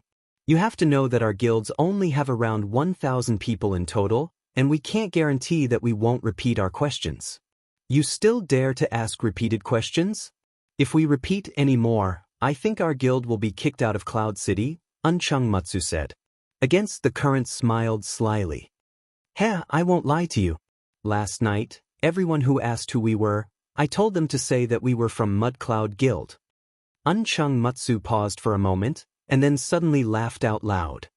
What's wrong? Against the Current was confused. Unchung Matsu couldn't stop laughing, and couldn't say anything. He waved his hands randomly, and then pointed at Against the Current, and then pointed at himself. After watching him for a while, Against the Current suddenly realized. You're saying that the people in your guild all say that they're drinking and singing? Unchung Matsu laughed and nodded. Against the Current cursed. Then, he began to recall just how many times the two guilds had coincidentally come into contact with each other. Then, he counted the 47 times they had met. 47 times? Fuck, why am I so bored? I'm actually counting in my heart. Thinking up to this point, Against the Current suddenly asked Unchung Matsu, how many times did we meet tonight? Unchung Matsu gradually stopped laughing, and then answered, 48 times. 48? How did I count 47? Did you get it wrong? Against the Current said. That's right, Unchung Matsu replied. I saw you once, but you didn't see me. So, you probably didn't count. Since I didn't see you, of course it doesn't count, so you shouldn't count, Against the Current said. I'm counting how many times I'll meet you, not how many times we'll meet, Unchung Matsu said. TSK TSK TSK? The two sighed together. As they were talking, the tavern door suddenly opened, and a person rushed in, shouting at Against the Current, Guild leader, I thought of an idea. Why don't we put up an advertisement? If we put it up everywhere in Cloud City, then people who know about it will contact us. Maybe the mage will see it and contact us himself. Against the Current's expression changed. You could have just sent a message. Why did you come here? I just happened to pass by here, and I know you're drinking here. What's wrong? Against the Current didn't say anything, but the person sitting across from him slowly turned around and laughed at the player. That's a good idea. Unchung Matsu? The player almost fainted. Now he knew why Against the Current was blaming him. But he didn't expect the two of them to be sitting together drinking. Fuck, what a good idea, and you picked it up for nothing, Against the Current said angrily. Don't worry, I won't listen to you for nothing, Unchung Matsu said. That's more like it. Let me know when you get the news. Against the Current said. What are you talking about? Unchung Matsu looked at him in surprise. But what I mean is, your drink is on me. Do you think I'll let you know when I get the news? Unchung Matsu laughed. Against the Current thought too highly of himself, and made a fool out of his boss. His face darkened. Don't be so happy. You're talking like you'll definitely get the news. Don't forget, our guild has more people than yours. Yeah, more idiots, Unchung Matsu laughed. Fuck, let's go. Against the Current angrily left with the players from his guild. Seeing that Gu Fei was about to be discovered again, the two's previous camaraderie immediately disappeared, and they once again stood at the starting line of the competition. Unchung Matsu wasn't in a hurry to leave. He sat at his original table and didn't move. Not long after, a few people came to find him. What's up, boss? They asked as soon as they entered. Unchung Matsu laughed. I was just sitting with Against the Current for a while, and one of their underlings came in and gave him an idea. Unfortunately, I shared it with him. What idea? They asked. Put up an advertisement. Unchung Matsu said. Their eyes immediately lit up. It's not a bad idea, right? Hurry up and write more. Not only will we put it up, we'll also distribute it on the streets like flyers. No matter where it goes, as long as someone sees it, they'll find us. Write a big reward. Unchung Matsu said. How much is the reward? Someone asked. This. Unchung Matsu hesitated. It wasn't a matter of money. The main thing was that this method was also used on treat wine as songs. If they really put a price tag on it, the two guilds would probably start a price war. If that continued, the information seller would only benefit from it. He would probably have to discuss this with Against the Current. Just as Unchung Matsu was thinking about this, Against the Current suddenly rushed in from outside the tavern. He went straight to Unchung Matsu and said, Let me tell you something. It can't be such a coincidence, right? Unchung Matsu muttered in his heart. He wants to go together again? You guys wouldn't be stupid enough to write down the reward, right? Against the current asked. As expected, he wanted to go together again. Unchung Matsu was surprised. In the end, he shook his head and smiled. Of course not, I know what you're worried about. Oh, that's good. We can still work together when we need to. Against the current smiled. You're right. Unchung Matsu nodded. Then let me see how you're going to write it. Against the current calmly stood to the side. Unchung Matsu's trusted aides were already leaning on the table and writing. Once they finished writing, they would send the content to the guild channel and the others would copy it accordingly. Now that there was such a competitor standing right beside them, the person writing the article naturally felt uncomfortable. He raised his head and stared blankly at Against the Current. Shoo shoo shoo, what are you trying to do? Unchung Matsu pushed Against the Current to the side. My two bosses, are you really not going to write down the reward? A voice suddenly floated over. The two looked towards the source of the voice and saw a beautiful woman standing up from a nearby table. She was walking towards them. The two looked at each other and asked in unison, What do you mean? If you don't write down the reward, I really don't know who I should sell this information to. The beautiful woman said. What information? The two asked in unison. The level 39 sorcerer who's reborn amethyst. The beautiful woman said with a smile. The two looked at each other again and asked, Are you amethyst who's reborn? The beautiful woman shook her head. I just happen to know what you guys want to know.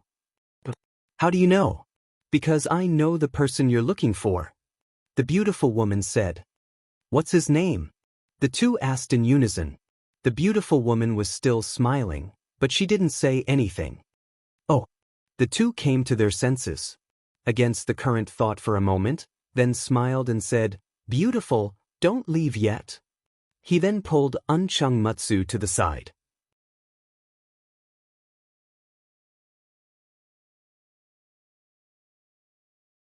Chapter 171.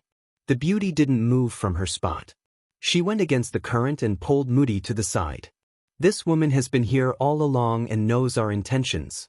We can't be led by the nose by her, Against the Current said. Since we met at the same time, there's no need to fight over it.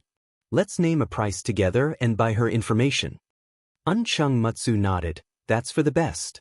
Otherwise, one of us won't get the information and the other will be ripped off by her.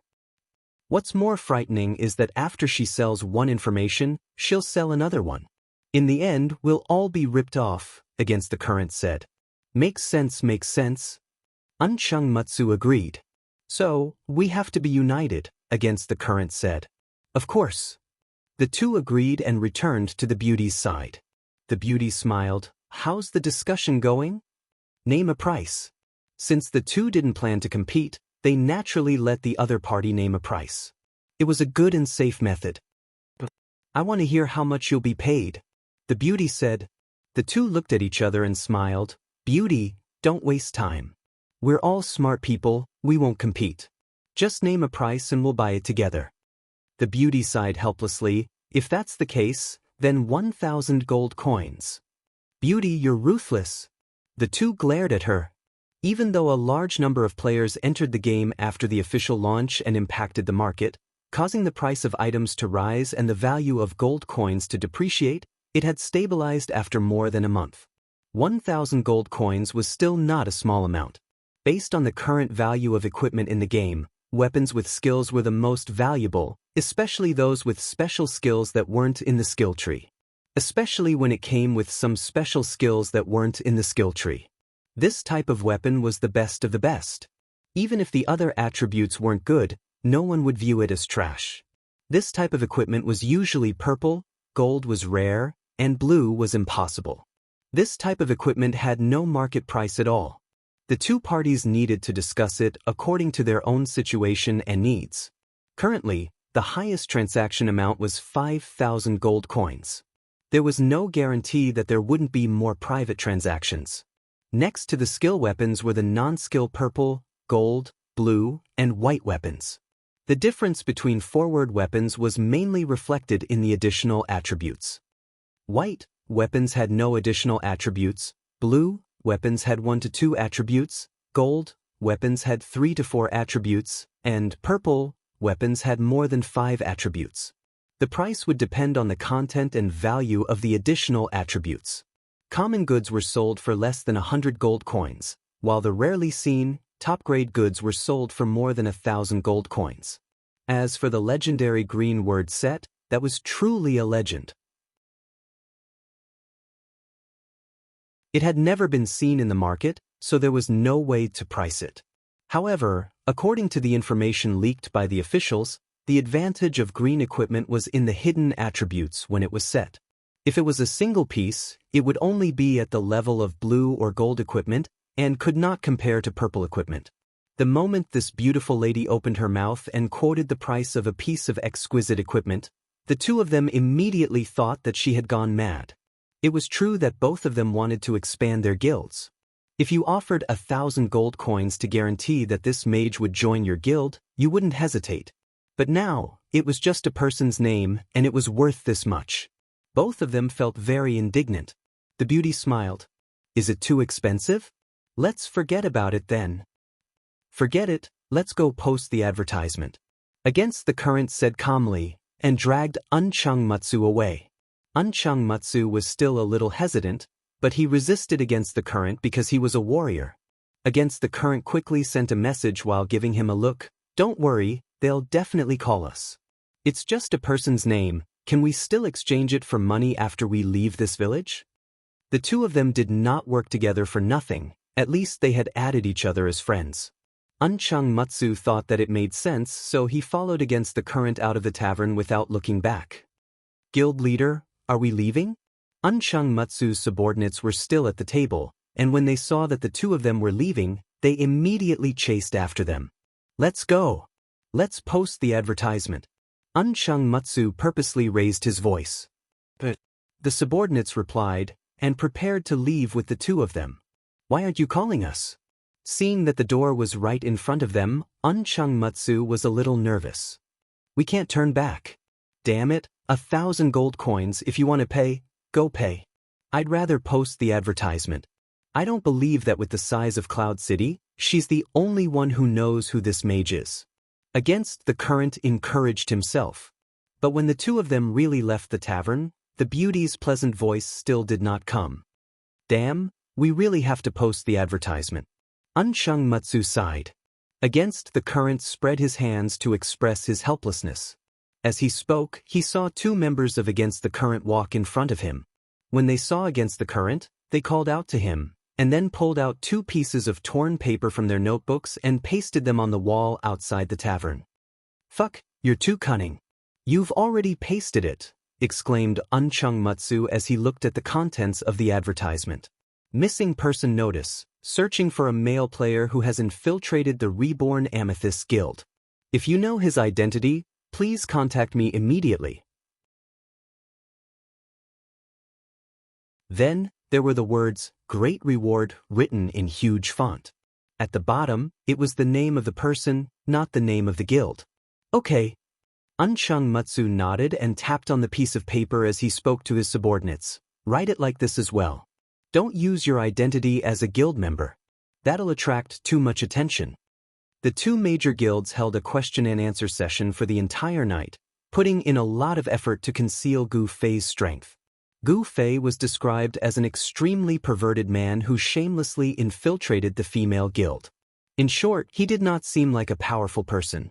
Hurry up and get the guild to move. When Unchung-Matsu saw that Unchung-Matsu's advertisement had been pasted up, he became anxious. He took out a small notebook and wrote 2 copies of the advertisement and pasted them on the entrance of the tavern. At the same time, he issued an order in the guild channel. Move fast. We'll paste the places where Unchung-Matsu has posted. We'll paste the places where they haven't. The words aren't bad, said Countercurrent as he looked at the 2 flamboyant advertisements written by Unchung-Matsu. Let me tell you, we're in a healthy competition. Everyone can paste, but you're not allowed to tear each other's, said Unchung-Matsu. Of course, unity is necessary. Countercurrent said as he issued an order in the guild channel. I've made an agreement with Yunmo. Everyone, if you see their advertisement, don't tear it. If you don't tear it, we can paste our advertisement on top of theirs. Unchungmutsu was really full of resourceful people. Everyone, do as you see fit. Countercurrent's words were full of hints, but it sounded like he didn't agree or disagree. As a leader, they needed to master the skill of ambiguity. This way, they could let their subordinates do as they see fit. They could take credit and push responsibility, and everyone would be happy. Afterwards, the two guilds busied themselves with work. The walls of the streets, the doors of the shops, and the frequently used roads in Cloud City were pasted with their advertisements. Unchungmutsu even ordered his subordinates to scatter some of the advertisements on the city walls and the clock tower. Let the wind spread our message. This was the advertisement from Yunmu. For a moment, paper flowers were flying all over Cloud City. Everywhere the players went, they could see the same advertisement. Many people could already recite it. The operators sent by the two guilds quickly received calls asking about the reward and what kind of information they needed. Hello, we will pay you a suitable reward based on the information you provide. If you have information about this person, we hope to talk to you face to face. The operators of both guilds responded with prepared lines. Soon, someone requested to talk to them face to face. Unchungmutsu and Countercurrent were overjoyed. They each set up a reception area and waited for the information to come to them. However, the development of the situation quickly made the two feel that something was wrong. This was because more and more people requested to talk to them face to face, and all of them said that they had information. The two suddenly realized that they knew nothing about the mage, so they couldn't determine whether the information sent by the people was real or fake. Looking at the current situation, the two had every reason to believe that the people who came to talk to them were liars. This was one of the disadvantages of using an individual's identity to buy information. If it was a guild, many people would have to think twice. After all, the consequences of offending a guild were much more serious. However, now that it was an individual, the other party ran away after deceiving them, not taking them seriously at all. In the blink of an eye, the two reception areas had collected 37 aliases for Gu Fei. The people in charge of the reception were not stupid and realized that things were not as they imagined. However, they didn't know if any of these people were real, so they couldn't accept them, but they couldn't reject them either. On the other hand, those who were here to earn money had already quietly retreated when they saw the situation. The ones who were left were shameless for money, and they stuck out their necks and said that their information was real. These 37 nicknames had been forcefully spat out. A bunch of players accused others of being liars, while saying that they were real and asking for rewards from the receptionists. Seeing that they were going to be PK'd if they didn't pay up, Countercurrent and Unchungmutsu led their people to their reception area. Looking at the list of names that their subordinates had collected, the two were heartbroken. The moral degeneration of the world was getting worse by the day. Even the culture in the game wasn't simple at all. Countercurrent tried to add the names provided by these people, but none of them were online. There was even a name called Butterfly Blue that he couldn't find. Who gave you this name? Countercurrent asked kindly. Someone's eyes lit up and he quickly jumped out. It's me, it's me. You fucking idiot. You don't even know how to scam people. Make a fake name, I'll show you that there's no such person. Countercurrent was instantly enraged and threw out a string of spells, killing the person on the spot. He then slammed his staff on the ground and shook off the piece of paper with the names recorded on it. Who else says that their information is real? No one dared to speak, and they stuck out their tongues, saying that it was a joke, and left dejectedly. This method doesn't seem to work either. Countercurrent frowned. We need to get them to show us strong evidence that can convince us, one of his subordinates suggested. Against the current nodded. Those who escaped earlier were obviously liars. If they were not guilty, they could naturally stay behind and argue with them. Not all the players agreed to come at this time.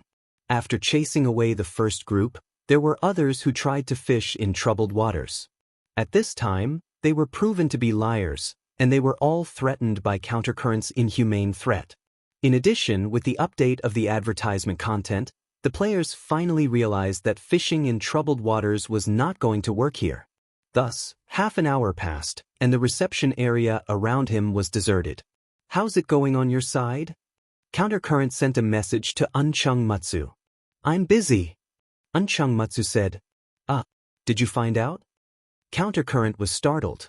"I'm washing PK, my PK value is 28. Unchung Matsu cried, "I was almost caught by the patrol just now." Countercurrent laughed. It seemed that Unchung Matsu's temper was more explosive than his, and he killed all the people who tried to fish in troubled waters. Is there really no one in the entire Cloud City who knows him? Countercurrent thought, impossible, it must be that the people who know him are not online. Or, the people online are his good friends. Sigh. Going against the current, he thought of a double-edged sword in their plan. Because they didn't want other guilds to know of such a strong person, they tried their best to hide the wizard's strength, and described him from the perspective of the only male player in Amethyst. Therefore, the listeners thought that they were a group of people seeking revenge. Under these circumstances, the wizard's friends would probably not betray him. They didn't know that the big guilds wanted him to join them, and that was a good thing. Going against the current, he felt vexed. The plan that he thought was well planned turned out to be full of pros and cons. Now, the pros were unknown, but the cons were all exposed. The player in charge of reception had nothing to do for half an hour, and he had stayed up all night. His head was like a chicken pecking at grains, dozing off, and he was about to fall asleep on the table. Going against the current, he was also very sleepy. He had not done anything for the entire night except for this. It seemed that there was no result if he continued like this, so he might as well try again tomorrow when there were more players online. Just as he was about to order the stall to be closed, a person floated over. Countercurrent looked up and was stunned. "It's you. The beauty in the tavern." The beauty was still smiling and said to Countercurrent, "How's the result of your advertisement?" Going against the current, he remained silent. At least the woman could confidently say that the wizard was level 39, which was more reliable than the others. She most likely knew the person. But now that Countercurrent was here, he couldn't admit that his advertisement business was a failure, or the woman would take the opportunity to raise the price again. 1,000 gold coins. Should he pay or not? Against the current was already subconsciously considering this question. There was another thing that attracted him, and that was Unchung Matsu's absence. The two of them may have gotten along well, but when it came to this matter, Countercurrent wished that he could find the wizard and not Unchung Matsu. This was a great opportunity for the woman to find him and not Unchung Matsu. He could spend 1,000 gold to buy this information. Countercurrent was a little tempted, but he soon felt that it was inappropriate. After tonight's experience, he knew that people's hearts weren't what they used to be. Even if the woman took 1,000 gold and promised not to tell Unchung Matsu, how would he know that she would keep her promise? People who wanted to make a fortune with this stuff would most likely extort money from Unchung Matsu after extorting him. This woman was so greedy for 1,000 gold, she would probably do the same. "What are you thinking about, boss?" the beauty asked as she looked at Countercurrent's changing expression. "Beauty, your price is too high," Countercurrent said. "Is that so?" The beauty smiled faintly. "I thought that after what just happened, you would realize the value of the information in my hands. You knew it would be like this." Countercurrent's expression froze. He and Unchung Matsu hadn't expected this result, but this woman had already thought of it. She reacted quickly and was very knowledgeable. The beauty just smiled. "What do you want now?" Countercurrent asked. "Continue peddling the information in my hands." The beauty said. "We only want to know a name." "Beauty, your price is too much." Countercurrent didn't back down. The beauty slowly shook her head. "Looks like you don't do business often. But you should have heard of the story of rare goods, right? Some seemingly insignificant things, at specific times, will have a specific value. The only question is whether you can grasp it or not." Countercurrent sneered. "You think a name is a rare good? You've been busy for 2 days and haven't gotten anything. How is that not a rare good?" The beauty retorted. "I've only been busy for a night. There aren't many people at night, but I'll definitely be able to find out in the morning," Countercurrent said. The beauty smiled. I'm more familiar with his situation. I can tell you responsibly that the situation you'll encounter tomorrow will be exactly the same as tonight. That's because no one knows him. Countercurrent was stunned for a moment, then suddenly smiled. It's night now, and the reincarnated amethyst aren't online. When they're online tomorrow, do you think I won't be able to find out? Don't tell me that the reincarnated amethysts don't know him? I do know him. The beauty smiled. But do you think I'll tell them not to expose that person's identity? Because someone is trying to poach them. The men and women who have been close to them recently may all have bad intentions. Countercurrent didn't expect their intentions to be seen through by this woman. How long have you been paying attention to us? Not too long. It's only when people kept asking me if I'm a reincarnated amethyst, and if I know anything about a male reincarnated amethyst player, that I started paying attention. The beauty said. It was then that I realized I had a rare good in my hands. It's a rare good, so of course I have to manage it well. Don't worry, other than me, you won't be able to find anyone else to ask about him. Are you trying to scare me? I really want to try and see if you're really the only one who can do it. Against the current said. Go ahead and try. But let me remind you that after tomorrow night's match, if you still haven't tested him out, the price will increase. You should know that the guilds that haven't been eliminated are all big guilds. I'm sure they're like you, eager to recruit strong players into their guilds. Who's the reincarnated amethyst's opponent tomorrow? I haven't checked it out yet. TSK, but it doesn't matter. With his strength, regardless of whether the reincarnated amethyst wins or loses, he'll still attract attention. But I hope he wins. The more stages he passes, the more attention he'll attract. When all the major guilds want to know his name, TSK, I wonder how much I can ask for. The beauty winked slyly after she finished speaking, her face full of longing. Without waiting for Countercurrent to speak again, she waved her sleeves and turned around. After taking 2 steps, she turned around and smiled. I'll be leaving first. Think about it, boss Countercurrent. Before tomorrow's match, I'll set the price at 1,000 gold coins. If you need anything, send it to my mailbox. My name is Xiaotian. After saying that, Xiaotian floated away, leaving Countercurrent and a few other guild members in a daze. To buy or not to buy for 1,000 gold coins? This was a question. You're tuning in to the Passion Pages YouTube channel. We're so grateful for your support, and don't forget to subscribe to join us on this incredible journey through captivating stories. Your generosity through donations truly makes a world of difference, as it's the primary source of revenue that allows me to expand and enhance this channel for you. Thank you from the bottom of my heart for being a part of this adventure.